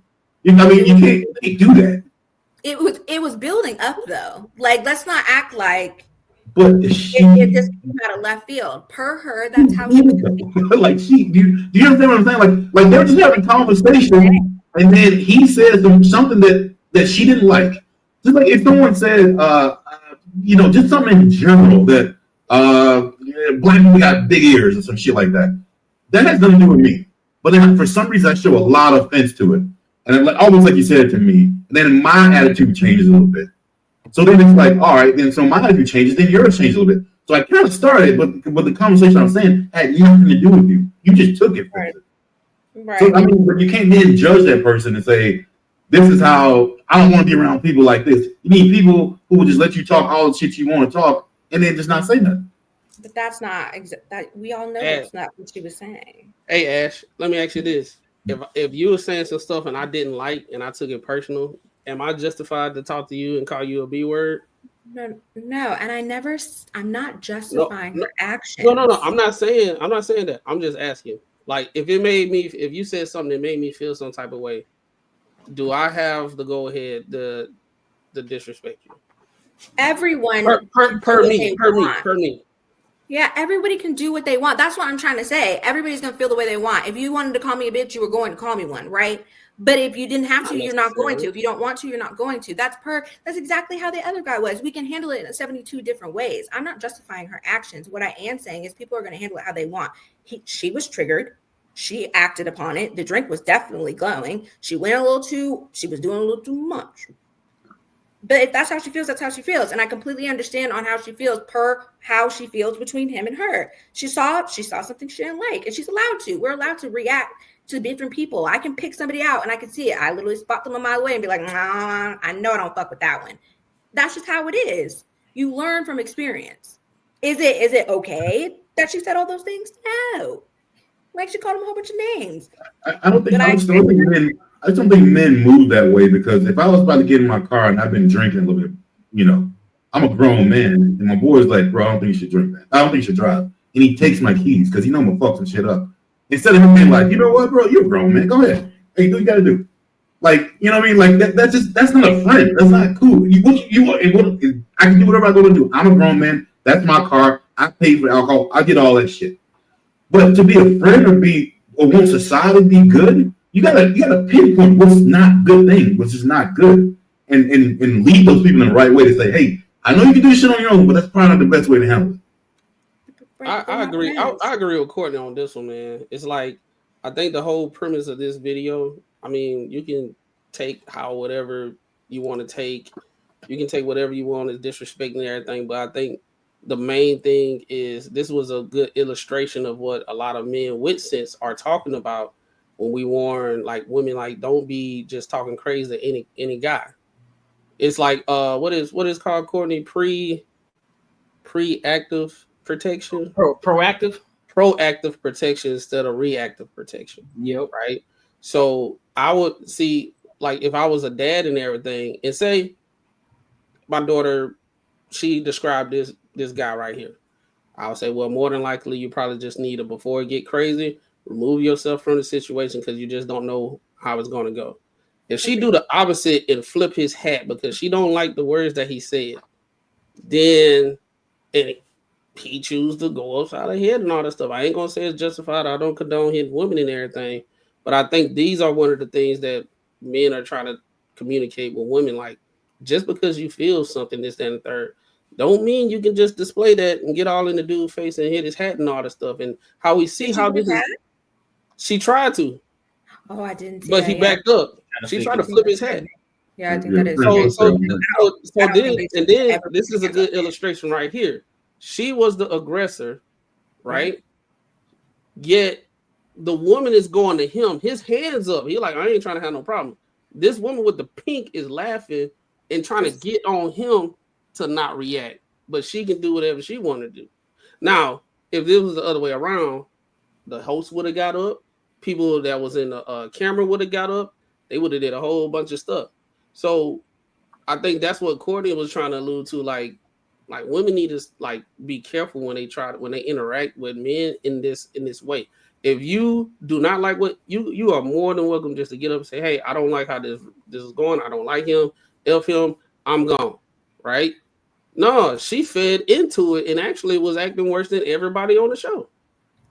And became belligerent. Cause she like her homeboy Paul or Jack or whatever she had in that damn cup. Yeah, that cup was definitely doing something to her blood. Because when she first started, she probably was tilted, but I didn't hear a lot of slurring and all that type of stuff. Right. But when it got to right here, you can tell she was feeling herself. Right. And I think also too that comes from, I think that women should be able to express themselves if they don't like something that a man says. I don't think to immediately walk away, but I do think that you should never put your hands on a man or a man put his hands on a woman.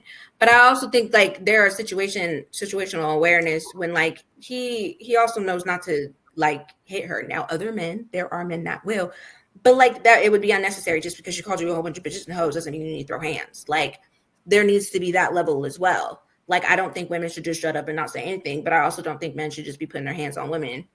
Unless they're being touched. I don't condone violence. I think her touching him is crazy. Yeah, somebody made a good point. They just said at the end of the day, instead of trying to attack the person, just attack the points, attack the facts. Well, if they said some shit, instead of going at him, like, oh well, you a YouTuber, I know niggas like you. You don't know me, bro. So attack the point that I made. Attack the argument. Why are you coming at me for? Because you don't know me from a can of paint. I don't know you from a can of paint, but you really displaying some shit right now that I've seen before, and I can pinpoint the shit that you're doing right now, and I can tell you who you are just based off of how you react. And and it goes both ways. But again, she's showing more of herself than he's showing himself. He's just talking the points, and he's just having a debate. So he's being a little bit more still in what he's talking about, and she's being the one that's a little bit more aggressive. So in that, just attack the points. That's it. You get triggered by it, cool. That's on you. That's your problem. But they ain't my problem. Attack the points, and then if you can't attack the points, just shut the fuck up. And I wouldn't sit by nobody that got black gloves on inside. Facts. Like for real. That's getting a little weird as well. It's getting weird, but I mean, again, he hasn't posed a threat to anybody. He just talked. Right. Yeah. Well, I don't think. I mean, her flicking his hat is definitely a threat, but outside of that, I don't think any of that was. What you mean? Her doing this, her sitting up, doing. Oh, that part, yeah. Well, when she started to get up and moving, absolutely, as in like she's. I think too. Normal people, in the sense of him of being like, you can see when people are becoming belligerent. If you're a normal person, you're not gonna be as rowdy as they are. That's just kind of like normal human nature, if you understand what normal means. Like if the people on this panel, if a girl is getting rowdy with you like that, is your first instinct to go back and be also rowdy, or are you going to be calm? It depends on the situation. In this specific situation, I might feel like arguing with her. That part is fine, but are you going to feel like doing anything else? But I'm talking about, you know what I mean? Like, I might push ass. If she try to touch me, I might push. That part is fine because you put your hands on you, but that's what I mean. Like, you're not immediately going to start swinging. Like, that's just what I mean by normal. Like, we all have some self-awareness of just like. I don't think he was either. No, I'm just saying that there's some self-aware. I think most men don't. I think in general, most men would do what he's doing. There's a small amount of men that would go back and forth and do that. Right. But I think most men, and I've seen the time and time again, most men would do what he's doing.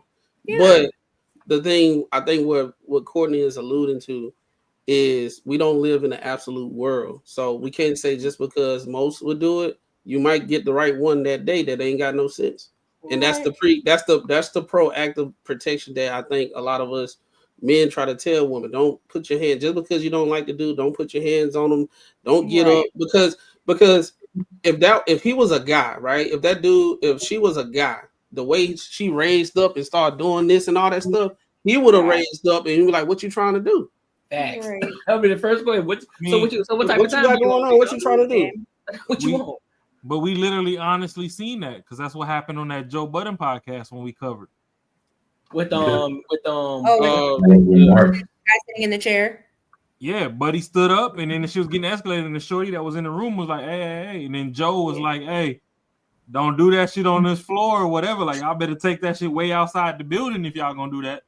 Yeah. But once you raise up, it's like, all right, well shit, what's really up? Right. And that's where the whole masculine shit come into the perspective, so to speak. Which is where I say women are the ones that are toxic masculine.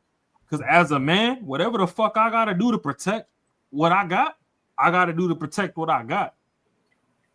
But women with a clitoris and not a dick, y'all trying to be diet man. Y'all ain't got what we got. Y'all Right. ain't So you got. already know that it's not that. Y'all Like, got yeah, but the thing is, for some reason, some women think that because they can act emboldened to do some shit that is just supposed to be fucking tolerated. And it's like, no. Because like another thing that I wanted to get at too, I mean, this is probably at the end of the clip, they probably finna fight or something. So my thing is, when Shorty was like, oh, well, you can't, I don't respect nobody that don't know how to lead.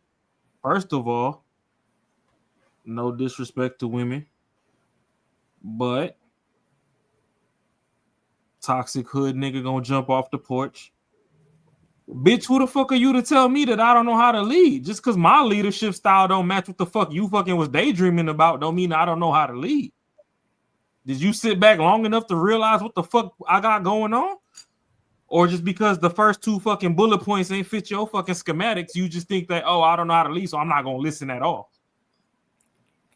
Let me run down the first 10 bullet points, and then you could come back and be like, hey, 6 out of 10, which is over a 50% clip, don't really add up. So this is why I'm acting the way I'm acting towards you. Nah, motherfuckers get 2 bullet points in out of 10 and be like, oh, you don't know how to... First of all, bitch, you not seeing the bigger picture. You in your emotions right now. Zoom out.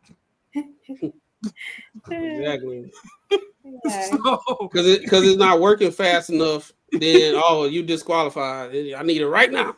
There are because certain I'm not on your things timeline. Like that zoom will out. immediately disqualify you. There are Huh? others that are. I think all people have like immediate standards, like the things like that you're not going to move on, foundational standards of just like these things I'm not budging on and other things I'll compromise on. And so for him or for her, he probably hit some of the ones that she's like, no, I wouldn't budge on. So for her, he can't. But for probably the people that he's dating, I'm sure that they don't mind. He said the same thing about. He said that shit. I wouldn't be checking for you either. Right. They definitely just don't speak the same language for sure. But So. here go the thing, They wasn't trying to date each other though. I can understand. Like, I mean, every time he talked, he only got like 5 words in, so she don't even know who he is, all his points for real. She heard keywords and just went the fuck off.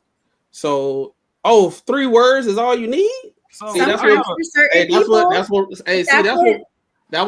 talking about. That's what Rob talking about. He said the first 2 bullet points, it is over with. That's like you say 3 those words. are foundational things.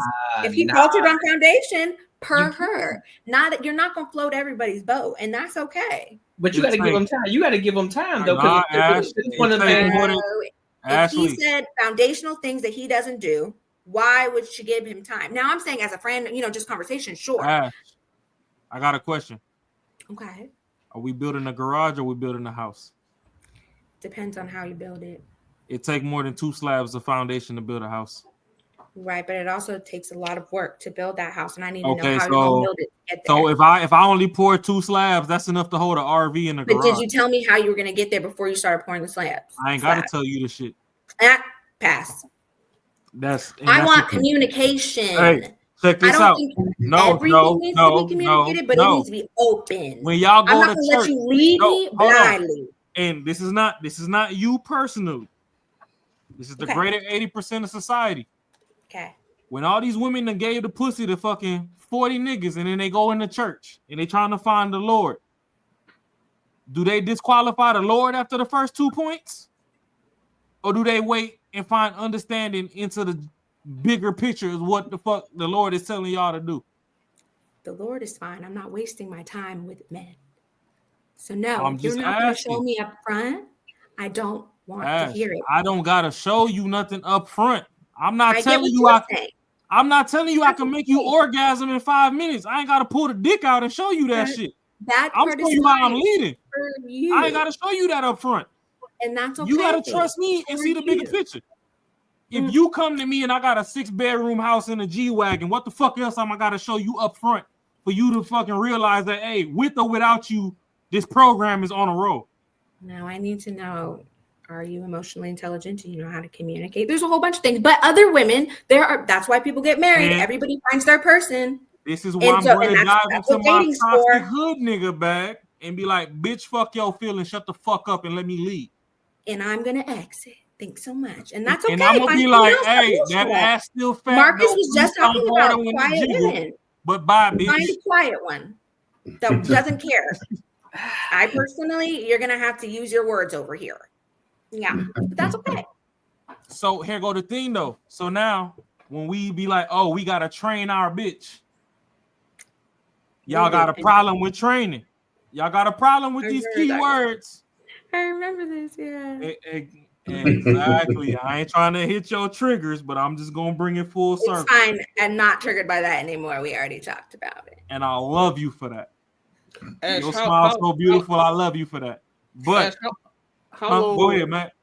How long would it take for you to be with a guy that you will feel comfortable enough that he don't have to run every play by you? You just confident he gonna do it because he got proven track record. I don't think that there's a time frame. I just feel like, you know how when you know kids are mature enough to get a phone?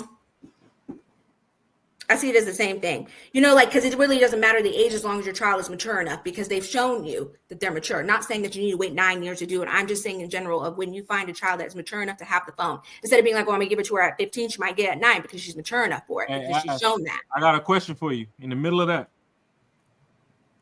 when we were kids, we had, you know, the AOL chat rooms and all that back then. Crazy work. You know, when you had the ASL and, you know, all that shit. Yahoo, yeah. Be 100% honest. The type of shit we was doing behind the scenes, we were mature enough for that shit. Should have never had a computer. I was wilding out.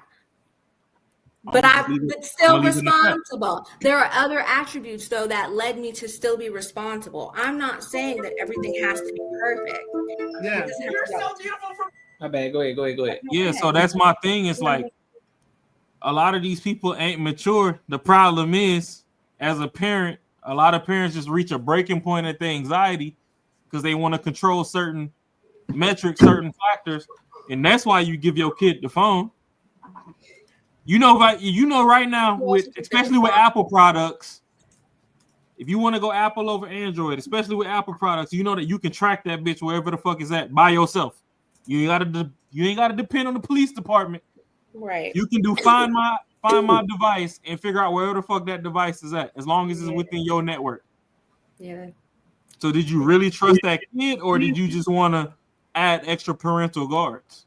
Well, that's what I mean, though. You find them responsible enough to have the phone, and then of course you add guards, which I think is the same thing. Like, that's what I mean by leading. Like, obviously you're not going to have every play-by-play, but there's enough there to be like, okay, this will work, and then you grow with that person. But here's the thing, though. Here's the thing, though. I just think that it's a personal thing with, you know, with the women who feel as if they have to question, like, okay, can you tell me a little bit about this? Sometimes just let me rock out. I got it. Don't trip. Because a lot of times, because you got to look at it sometimes too, though, because a lot of women want men to conform to what women want as far as communication. All right, sometimes, but in this situation, I need you to conform to what I need. Listen, I don't need to communicate this to you, nor do I want to, nor do I care to right now, because I got things to take care of. So just sit back and just know and trust that I got it. Because most men, my word is my bond. So if I tell you I got it, that means I got it. I don't need you to question me, because now you're gonna piss me off. Absolutely. Okay. I agree with that. So I think yeah, in some cases I do agree with you. Yeah, communication is key, but a lot of times I don't need to be questioned about everything. It's like, all right, if I say this, just rock with it and just roll with it. Right. And when you prove that, absolutely. I definitely get when I say by prove it in the sense of if you say something to me, because this is how I also clock men, of being like, I'll see how this goes. If you tell me a whole bunch of things but don't follow through, you're already leading to me where I can't be trusted. So if you tell me things and you follow through, I'm already going to start relaxing. And I'm not the type of person to be like, what is this? What is this? What is this? What is this? That's not what I'm talking about. I let you show me, and then I move that way. I'm quick to be like, okay, never mind, I don't like it. Ash, I got a question for you. Saying that if it's me and you, we're on the date, I gotta prove shit to you, right? It's not. You don't have to prove anything to me. I just let you show me. I'm just saying though, if I gotta prove stuff to you, are you patient enough to zoom out to see what's going on? If I tell you I'm gonna be somewhere at 9 p.m. on Friday, But I got one of them jobs to where I'm actually the leader at my job. So you ain't qualified me to be your leader yet. But at my job, I got 20, 30, 40 niggas under me. Sure. And some shit went haywire, and I couldn't leave my job to come go on a date with you that I planned. Yes. Are you magically gonna hold me accountable, being like, oh, well, I can't trust this nigga. He couldn't even show up at 9 p.m. on Friday to take me to chill. What did you do? Did you tell her that you couldn't make it? Whether I could tell her or not, it don't matter. So I have to do my job because I get what you're saying. Right. But I'm just letting you know, if you had like in the middle of all that craziness or whatever, you had just quickly texted and said like, hey, I can't make it tonight. And then we talk about it later. Cool. I'm good. But if we lead up to 9 o'clock and you don't say anything to me, it's now 9:30, 10 o'clock, 11 o'clock. And then you hit me up talking about I got hung up at work. Oh, I knew you took a piss or a shit in that period of time. You chose still not to speak to me. Okay. I'm good. I'm good but off that. At the same time, it takes 2 seconds to be like, can't make it. I'll talk to you later about it. Boom. But with you having insider knowledge, not every job allows you to have your phone on the floor. That my phone has fine. to be in the locker for the entirety of my shift. Are you patient enough to wait till 11:45 when I get off to be like, hey, I know I let you down today, but something came up at work. I had to lead my team through it. Like, I know there was no communication from 9 to 11:45. You pissed smooth the fuck off at me right now. Right. But please, I'm going to call you in the morning, and I'm going to let you know what the fuck went on. Just answer your phone. That part is fine as long as before it was set a precedent if I have to leave my phone in the locker and I can't speak. Yeah, but if I am already aware of that, sure. The first time, you get a first strike with me. The first time, sure. Absolutely. But a second strike after we already communicated about it and now we both have expectations of what's being said, But here and then something else happens, not the same thing, but something else, you're already showing me that it's just not going to work for me. Because yeah, but I told you that I showed up for you as a protector and a provider, right? Immediately? No, I'm just saying, as a man, the base model of a man is to protect and provide, right? And you've already shown me that. So I ain't got to show you shit. Well, you just showed me that. That's what you said. You said I showed you that protection. But right now, you still trying to quantify. Me showing you is way on bullet point 5. You trying to disqualify me on bullet point 2. It depends on how you get to there. And that's bullshit is what I'm driving at. I give 2 strikes and then you're out. It is what it is. But that's okay because everybody has their own lane. You know what I mean? That just means you weren't meant for me. I wasn't meant for you. And now you can go and find who was meant for you. There's nothing wrong with that. How do you know that we weren't meant for each other if you because quit? You were already moving funny quickly. Nah, I'm not moving funny. You quit before you even got to the game. I'm not about to waste my time. I've already. You're not wasting your time. You're living in delusion. Many times. You're not wasting your time. You're living in delusion. One thing I know, you're not going to convince her to let it go. You're so comfortable living. You're not going to convince her to let it go. The problem with women nowadays is, okay, I'm going to take it off of you. The problem with a lot of women nowadays, just like this woman over here. Oh, I'm a vet. Okay, bitch, fuck you, Courtney a vet. What happened? We done level the playing field. What happened? Right. Y'all so stuck playing in fight mode that y'all can't wait to take flight. I can't speak for other women on that one. For her, she just got out of her relationship, so she's still hurt. She's healing. So for her, I get it. When she was on and off, so it wasn't that serious. Okay, so if you got out of a relationship with a 5-incher, I would not say anything is hurt about that lady. Hey, on some comedic, I don't believe shit she said though. If she got on some comedic shit, just to add some comedic relief. If she got out of a relationship with a 5-incher and she run into a 9-incher, she gonna get hurt again regardless. Just on some dumb shit. But no. Experience. I'm just trying to lighten the mood. But you want to know what the interesting thing is? Go ahead, man.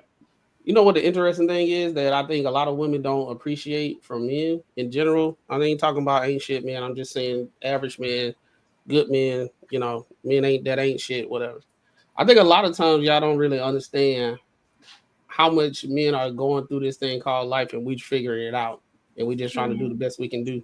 Right. Sometimes we don't have everything step by step what we're going to do. We just know we're going to get it done.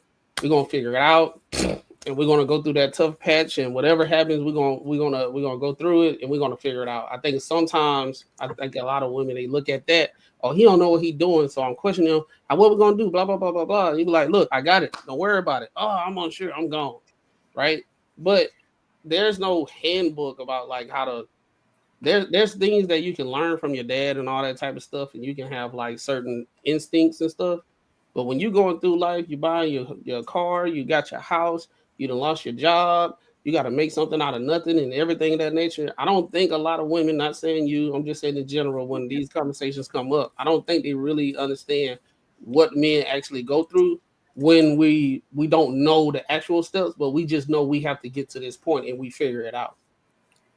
I think I do understand what you're saying, and I agree that, we're both having different experiences. So absolutely. But I do think as a woman that a lot of women do stay for that to find. A lot of women stay in relationships for a long period of time, watching to see what happens with their person because they want to build with their person. I think once we hit a certain age, and that's kind of where I'm personally sitting, once you hit a certain age, you don't want to do the shooting in the gym with you anymore. We want a plan. Once you hit a particular age, I need you to have a plan. You're not about to be over here 35 and up telling me that you still don't know what you want to do. Personally, other people can, and that's totally okay. Personally, for me, no, I need a little bit of a plan. I do. I need you to have one because I have one. And that's all I'm asking for is I need you to have what I have or more. I can agree. I can agree with the age situation. Like if you're 40 years old and you making like 30,000, you're like, yeah, I'm trying to figure it out. It's kind of like, damn, what you been doing, bro? But I'm saying on like the average stuff, like I say let's do the average income. Let's put 10 on top of that. So I think the average income is about 50. Let's just say 50. Yeah. Both the woman making 50, the man making 50. And I'm speaking of like things in that nature. We're past that, right? We're past that intro. We was 28, 24 years old and all that type of stuff. I'm talking about when we hit this new point of our life in this day and age. Let's say I'm 32 and it's the first time I ever lost my job. And they didn't give me no severance. And I got this woman with me and I was like paying majority of the bills. Yeah. There's a lot of women out there that will be like, oh, he on a time limit. If he don't get it together in 2 months, then I got to go. Right? Because there's also a lot of women that will stay. But yeah. Yeah. So we understand the dating statistic. It takes like at least 6 months to find you another job. It don't happen. It usually take a whole month to go through 3 panels of interviews. You know what I'm saying? So I'm just speaking of like things. This is a new thing with him that he's trying to figure out because I didn't got laid off. I didn't got fired. But every time I didn't know what I was going to do next, it pushed me to get to where I am today. Right. So now I'm with a good company. I ain't gonna say who, but I'm pretty sure you probably see it every day and consume whatever about 2 times a day. No homo though. But this is the building block. What makes the men be the men that you see when they at the end of like when women say, "See, that's the type of man I want." It's him going through that thing. And then if you got a woman that now I understand there's some women, they judgment is bad because there's a difference between potential and hope. You got to allow hope. Follow the potential a lot. Hey, I ain't gonna hold you cooking with that one. I was a victim of that shit too, bro. They hope that he will get his act together. You know, he trying to be a rapper and all that stuff, and they hope everything gonna work out. But yeah. All right, they hope he gonna be just a decent human being in the world, corporate or whatever. We don't need to go the revenue, but yes, right. Well, they hope, but when you have the potential, it's like an everyday conversation. All right, babe, what you doing today? Well, I can't. You know that date that we talk about, I can't do it because come to find out I got to take the certification next 2 weeks or whatever. So I got to really lock in. I ain't gonna see you that much. I'm gonna try my best, but X, Y, and Z. That's potential because you see he's actually making actual steps to where he's trying to be. Hoping is he playing the game and everything. You be like, oh, I thought you were studying. I'll just do it next 2 weeks and everything. And then you hope he get his act together. And I think a lot of women conflate that and they go through their life and they be going through this hope and they say, well, I ain't got time for potential. It's 2 different things. Potential is you seeing the work hope is like he's fine. He lay it down in the bed and everything. This is all I want in a man. I just hope the finances. Hey, Ashley, I got a question when macaroni is done. I got a question. No, that's it. That's it. I just want to like all the women that's the same as like how you guys see top tier and how you think it's one way and we think it's another. That's the same thing how we see potential. Ash, we see it one way. I got a question. I got a question. Yeah. Me and you go together, right? We've been going together bro, a lot. Hey, you been I know. Y'all been going together. Y'all been going together a lot tonight, bro. No, but this is the thing though. I'm just trying to paint the picture without just making up imaginary names and everybody get lost in the story. Like, what the fuck going on? Me and you go together, right? I told you no matter what, I'm providing, I'm protecting. Right? Mm-hmm. A wrench gets thrown in my program. Right? Mm-hmm. Sometimes as a man, men sometimes they also believe in their women. I mean, I know a lot of people on podcasts probably ain't gonna tell people this, but sometimes men do go to their women to get grounded, to seek counsel. Here go my thing. Here go my thing. It even goes back to Buddy that had the kids outside of his relationship. Can you believe in me longer than I believe in myself? If I give up on myself, will you stay there long enough to reset me? Now, if you absolutely can't reset me, I understand that part to where you leave afterwards. Yeah. But my question is, because this is the problem with a lot of modern women. They give up on their man before their man even give up on himself. It's also too depending how men act when finances, because a lot of men are built on finances. That's where they feel. It depends on how men act. Like when you deal with certain men that are financially hurting, they struggle with everything else. It's how they treat you. That's why, like, you never date a broke man because he's gonna treat you like shit.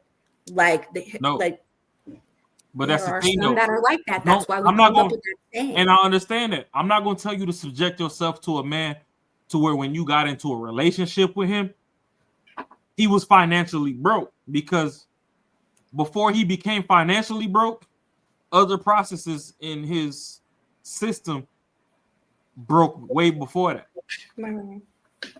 But if you came into a healthy situation so everything was working and a wrench got thrown into his program, because a lot of shit happens. It's like a relationship is in symbiosis, right? It's kind of like the movie Spawn. Dude was just a human, but the alien symbiote, when that motherfucker linked with him, ain't much anything on Earth minus loud noises that can stop him. Fact. You know what I mean? That's kind of like a relationship. You should be able to ignore the majority of the loud noises outside and find grounding within each other. Absolutely. That's your person. Right? Absolutely. So my thing is, I know we joking about on the pod, but if we go together and I get down bad to where I give up on myself. Yeah. As a woman, knowing that when you came in, you bet all your cards on me. Right. Do you have the wherewithal to at least try to reset my grounding to where I get back on track to take care of us before you give up on me? Absolutely. I think that that's just if the immediate time a wrench gets in my cog, you fucking dip. That's where you get all these super villains from, and they're like, "Fuck it, why do I need a bitch? Like, I just need some pussy. I just need some head. Like, why am I just depends on the person. But I mean, if that's your person and you rocking with them, of course you're gonna stick around to see where it goes after. But I mean, if it's not, then they're gonna leave. I think, it obviously hurts and shit like that. It's fucked up, but that also just lets you know that wasn't your person. Let's heal and move to the next. Because from the podcast, like, she's disqualifying Buddy before she even got to the starting line. It's just like Courtney said, he's a vet with a podcast. What the fuck do you mean? I mean, we can go to Buddy's channel. I think he got like 10K followers. I thought she was talking. The one next to him that he does podcast. Yeah, the one that's sitting next to her, or the one across. Yeah, no, dude that was sitting in the middle. That's his program. Oh, he does podcast. Right. He got like 10K followers. But is he like What kind of podcast? I'm just saying, most people start a podcast. They can't even monetize the bitch. And That monetization part is is $1,000. totally fine. It's not about the numbers. It's about what the content is about. And I understand. Rising women. I understand that as well, but whatever your content is about or not, you made it beyond the starting line to where you're actually getting paid for showing up now. You no longer doing this shit for free. Not this business. She was knocking him as a person. She wasn't knocking what he does in the sense of what he does. She's knocking his personality. Oh, she said you're a podcaster many of times. Yeah, but in the sense of, because when we think of podcast men, that's why we say like those men. No. He said he got a YouTube channel. He didn't say he had a podcast. He said that's what I thought, but they're saying he's a podcaster. So then, I don't know if he's a podcaster. I just heard her say he a YouTuber. A YouTuber. There you go. Oh, okay. So he's not. YouTuber don't make money. But here go the thing, though, right? See, my thing that's really disrespectful. We don't go to a chick and walk up to her and be like, "Oh, you just an OnlyFans bitch." Some do though. Some do. I probably look at you, Marcus.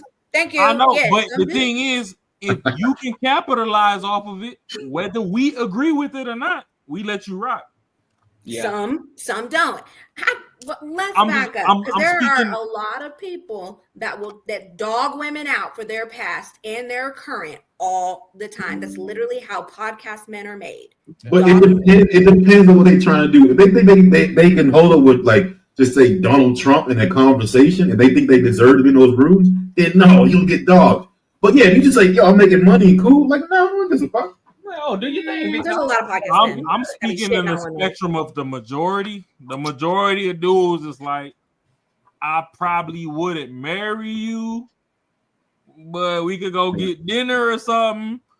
But the reason I'm not gonna be in a relationship longer than 3 months with you is because you selling ass. So why are you even talking to her?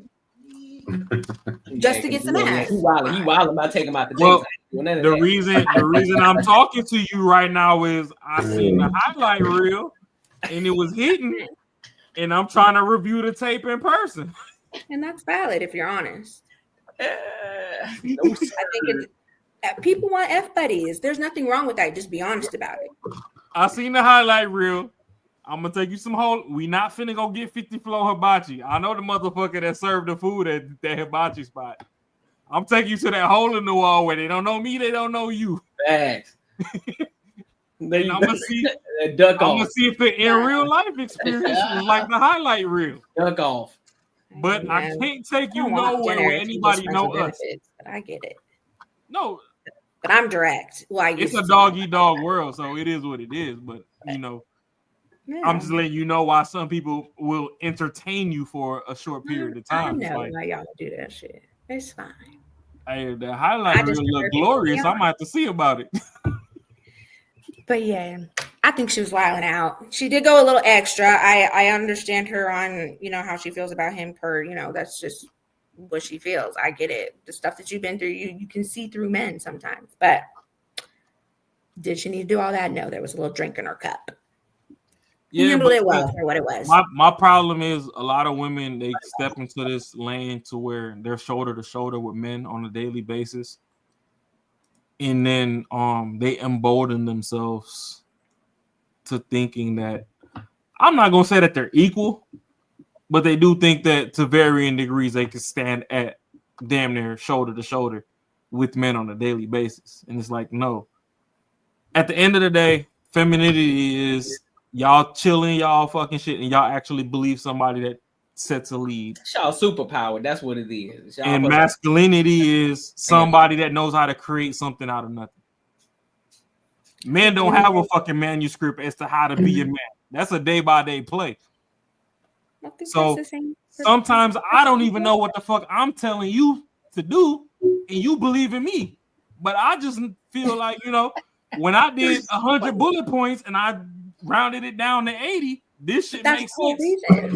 So that's why you speak to your woman so she can help you round it out. That's the whole point of the team. Yeah. Tell her your 100 bullet points so she can help you narrow it down to 20, and now both of y'all know how to move to get it. But here's the thing, though. Sometimes all I need to do is give you the instruction and for you to execute. I don't That need part you to is start. fine, depending. I don't need you to start dissecting the shit, because once you start dissecting the shit, and I start coming up blank, now you're not trying to listen. Well, I need it to sound logical. I'm not about to be out here doing something that I don't think is smart. It don't gotta sound good. Well, that's communication. I'm not about to be doing something I think is stupid. No. No. But if we communicate and we work together, and I fully understand where you're coming from, absolutely, I'll support you. I'm gonna still do me, but I'm gonna support you. If I took you out the pool and been like, "Hey, I'm willing to die for you. You willing to die for me?" And you like, "Oh, that's a decent concept, you know." All right, I'm gonna test you for a week or two, and I'll show you that I'm willing to die for you. Now that I put you on the line to die for me, and you know that I don't want to lose you. Don't get me wrong. There's people that there's people that elect some sacrificial lambs. So don't get me wrong. But love how Marcus understood.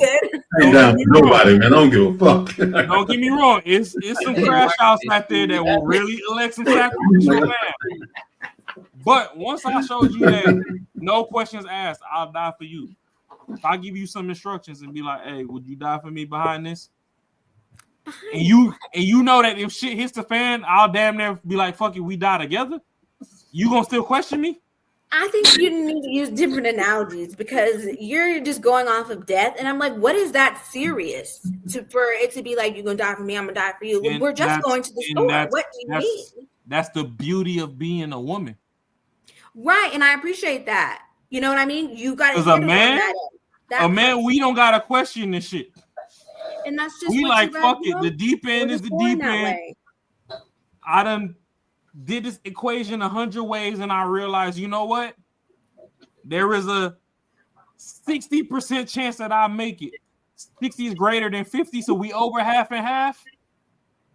And you know, I think that's valid. Just like Smoke just said, we put our faith in God. If I jump off the diving board, I need you to jump with me. The reason it even got to 60% is because we jumped together. If you stay back on the shoreline and you questioning me, and I will jump. But if it doesn't make sense and it's not logical, and you're not willing to discuss for us to make it to where it does make sense, I'm not jumping.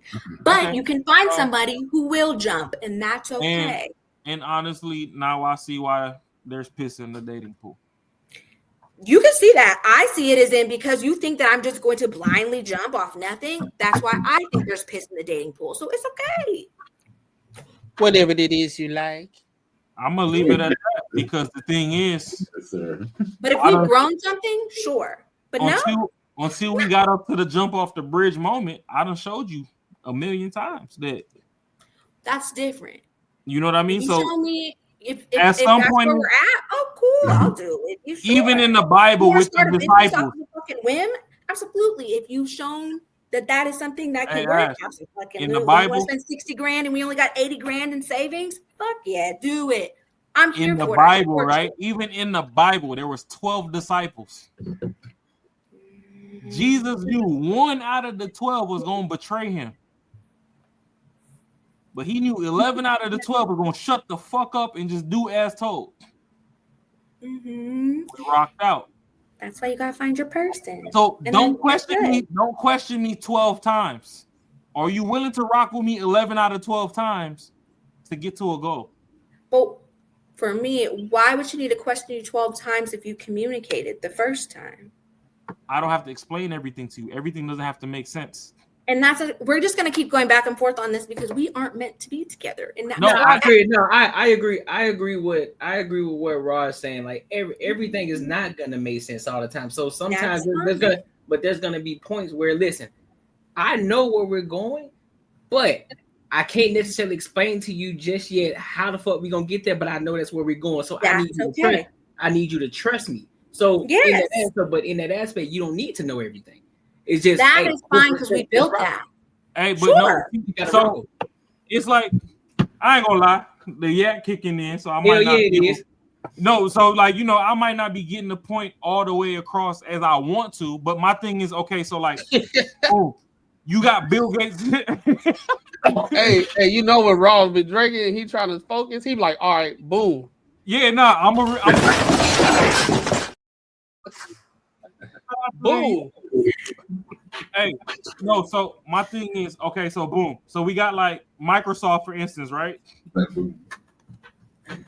Bill Gates built something off a figment of his imagination. If y'all keep asking the nigga what he talking about every day when he telling you just go do the shit, we would never have Microsoft where it's at. Just like right now, we're in the AI boom. When you got Elon Musk and all these motherfuckers telling you, hey, this is what your daily task is, go forward, it don't mean send 30,000 emails back and forth questioning shit. Just do what the fuck I told you. Then if it don't work out, we can regroup in the war room.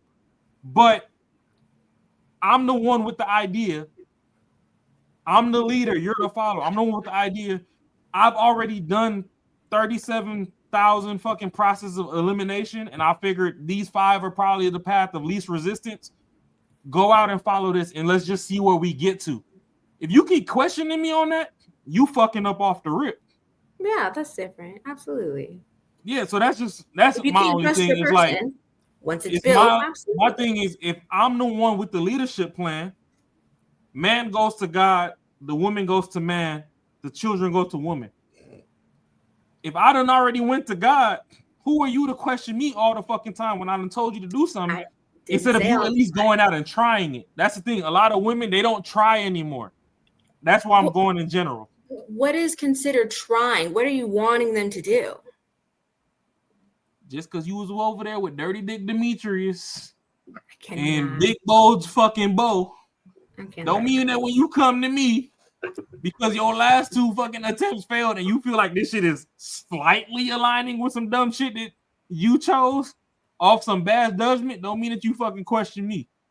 They never told you that they'd die for you. I said I would. So treat me different. They all say that. Yeah. You got to tell me something else that they don't say. So hold on. Let's get Tell me something let's get to this question though. Cornelius asked Ashley, "What makes someone your person?" Personally, I think reciprocity. Oh, that's a Communication. that's a good word right there. That's a She good jumped off Golden Gate Bridge. Let me Yeah, see that my boy- Jack. That girl good. That girl good. good, boy. That's how many syllables that is in there? I can't do no more than 2. Yeah, Silly. Communication, emotional intelligence, patience, understanding. Financially stable. Let's be real. Yeah, I think that those are high points that I like immediately start looking for of like what comes that makes someone my person for sure. That's fair. How they treat people, kindness, all of those normal basic Good morals. character, humility. You know what I'm saying? Yeah. And a toxic thing with these podcasts is we speaking from our 30s. Because in your 20s, financially stable, I wouldn't really put Right. that bullet point. I built the life that I have, and so I expect a certain level. Like in your 20s, if you're building towards financial stability, totally different. there's I could be a leeway. ride or So- die in my 20s. Fuck that shit. Now. That's facts. Damn, now I can't even pump your gas at the gas station. That's crazy. Can I use your car? And as long as you don't fucking cat call me from the door and expect me to come back and walk to you. Hey, what's up, beautiful? Hey, Red. Hey, yo, man, let you have friends. Need that one. Why? He lying. He insecure, ain't it? I ain't like Nah, that. You gotta hit him with that T Grizzly. Like, damn, you carry that ass on you every day.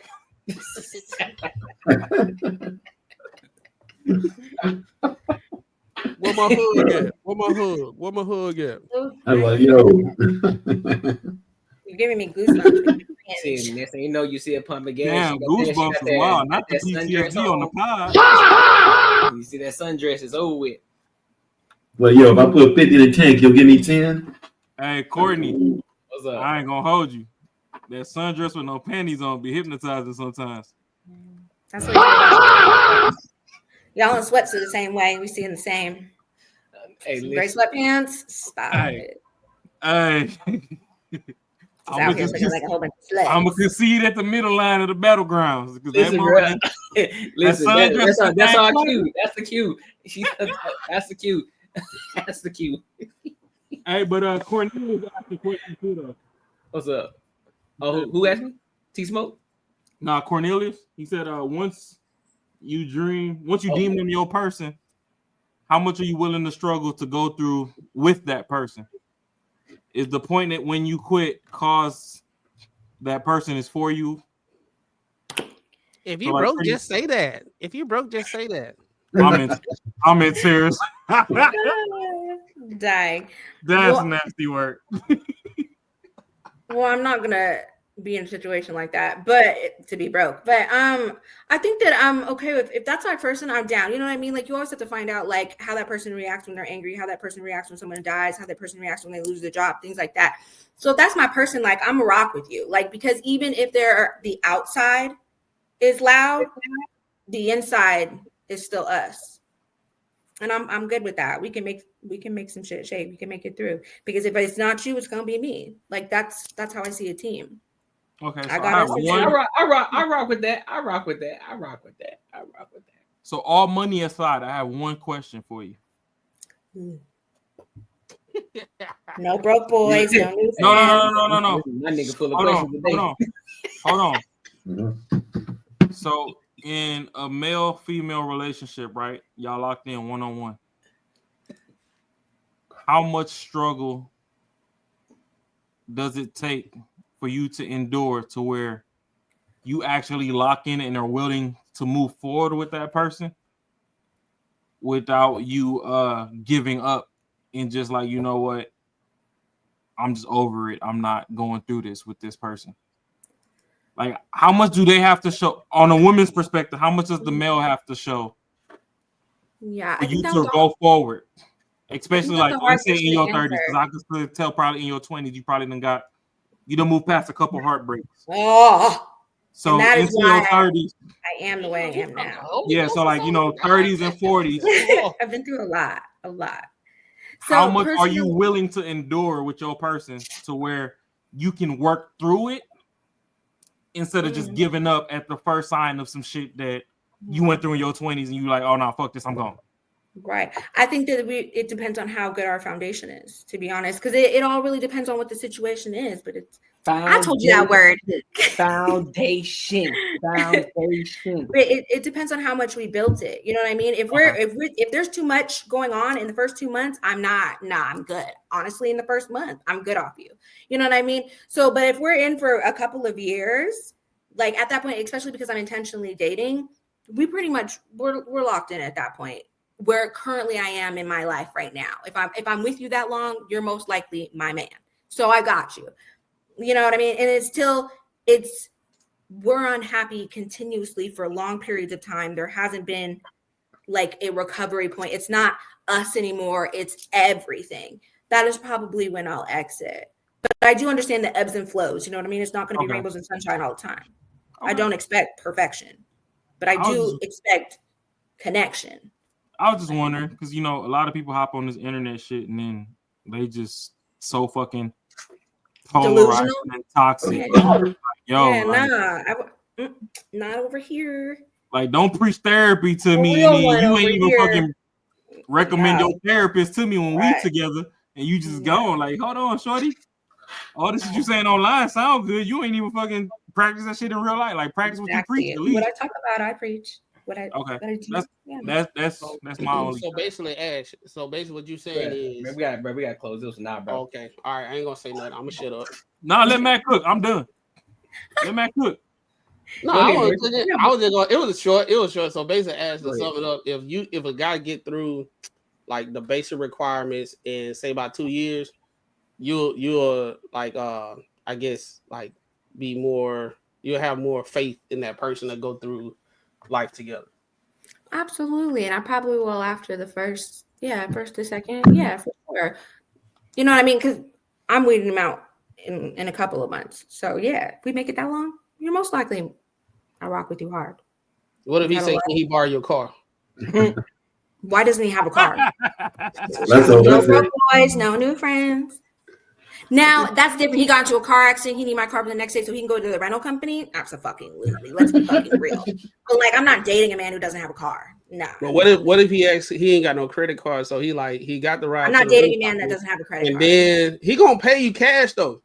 I'm not dating a man that doesn't have cards. A debit card? Be so for real. I'm 35. No, he has a debit card. He just can't. He can't do. He ain't got a credit card to get the rental. So Hey, Matt. you use your credit card so he can pay you I cash. He want gonna an give you the adult. money right I then. want an adult. I'm not playing these games. No. She Hey, that's a adult thing not to have a credit card though. You ain't in debt, so that's pretty adult. That part is fine, but you can have a credit card and not be in debt. You know what I mean? You don't have to utilize it. Hey, she said you're not gonna make it to be a dope boy with 95 Air Max. She don't even want to hear about Hey, the if you know that's gonna be temptation, and you say fuck it, I'm gonna keep that temptation out. I'm good. Hey, that could be it. No, thank you. I don't know, man. Hey, Courtney, can you bring up It Smokes question real quick? Yeah, that one right there. All right, after this, no more questions, y'all, because we gotta close it out. Yeah, we've been cooking. Can I ask the panel how many of you pray with your partners regularly? Well, I don't have a partner. I have a wife. We pray regularly. We probably do more than that though. I mean, we should do more. You always can do more, but we pretty much pray all the time. Facts. It's beautiful. All right, so for me, I do have a wife. I'm not going to necessarily call her a partner, but we pray together, you know, on a minimum 2 times at least. But even times where we don't get to pray together, I know that when I go to sleep at night, because she normally stays up a little bit longer than I do, she prays over me and us. So there's also that. Oh, Hercules. When I do have one, I personally don't call it praying, but if we go to that, yes, I do it for me and my partner. Oh, she Usually like all the incense. time. That's often. I'm a manifester, so I just, I just merge it a little differently just because of how I Pray, manifest. Yeah, but whatever yeah, my you- partner is usually always included when it goes You to got your that. chakra? You got chakras too? Yeah. Jelly beans. The incense around the house. I got you, babe. I so like the incense. Yeah, right? okay. I'm big on Palo Santos and sage around here. Oh, I was just joking, but God, okay. Well, I know I'm I big on burn incense during the stream while you playing. Period. I got crystals on my house, around my house, the doors, the windowsills. I don't play around here. Evil eye. Get that voodoo shit away from me. Per you. Other men don't mind. There go incense right there. Fire. I burn them bitches. All right, my good people. Well, tonight was phenomenal. We almost 4 hours in this bitch. That's a long time, bro. Yeah. That's a long time. But everybody was in here cooking though, so it happens like that from time to time. You feel me? So make sure you are here every Tuesday, 7:05 p.m. with the Banner and Barter Show. I will be going live tomorrow on Wednesday, 7:05 p.m. tomorrow. So y'all make sure y'all here as well. And if you haven't subscribed to the Banter and Barter Show on YouTube, go and do that now. Go and run those numbers up, all right? And if you excessively trolling in the trap on Wednesdays and Saturdays, I will time your ass smooth the fuck out. Just because I'm not talking in that bitch don't mean I don't exist. Facts. Watch yourself. Facts. And if you want to be heard, you better put a super chat in that bit. That's all I'm gonna say. That's it. But other than that, man, until next time, my good people, I will holler. Peace.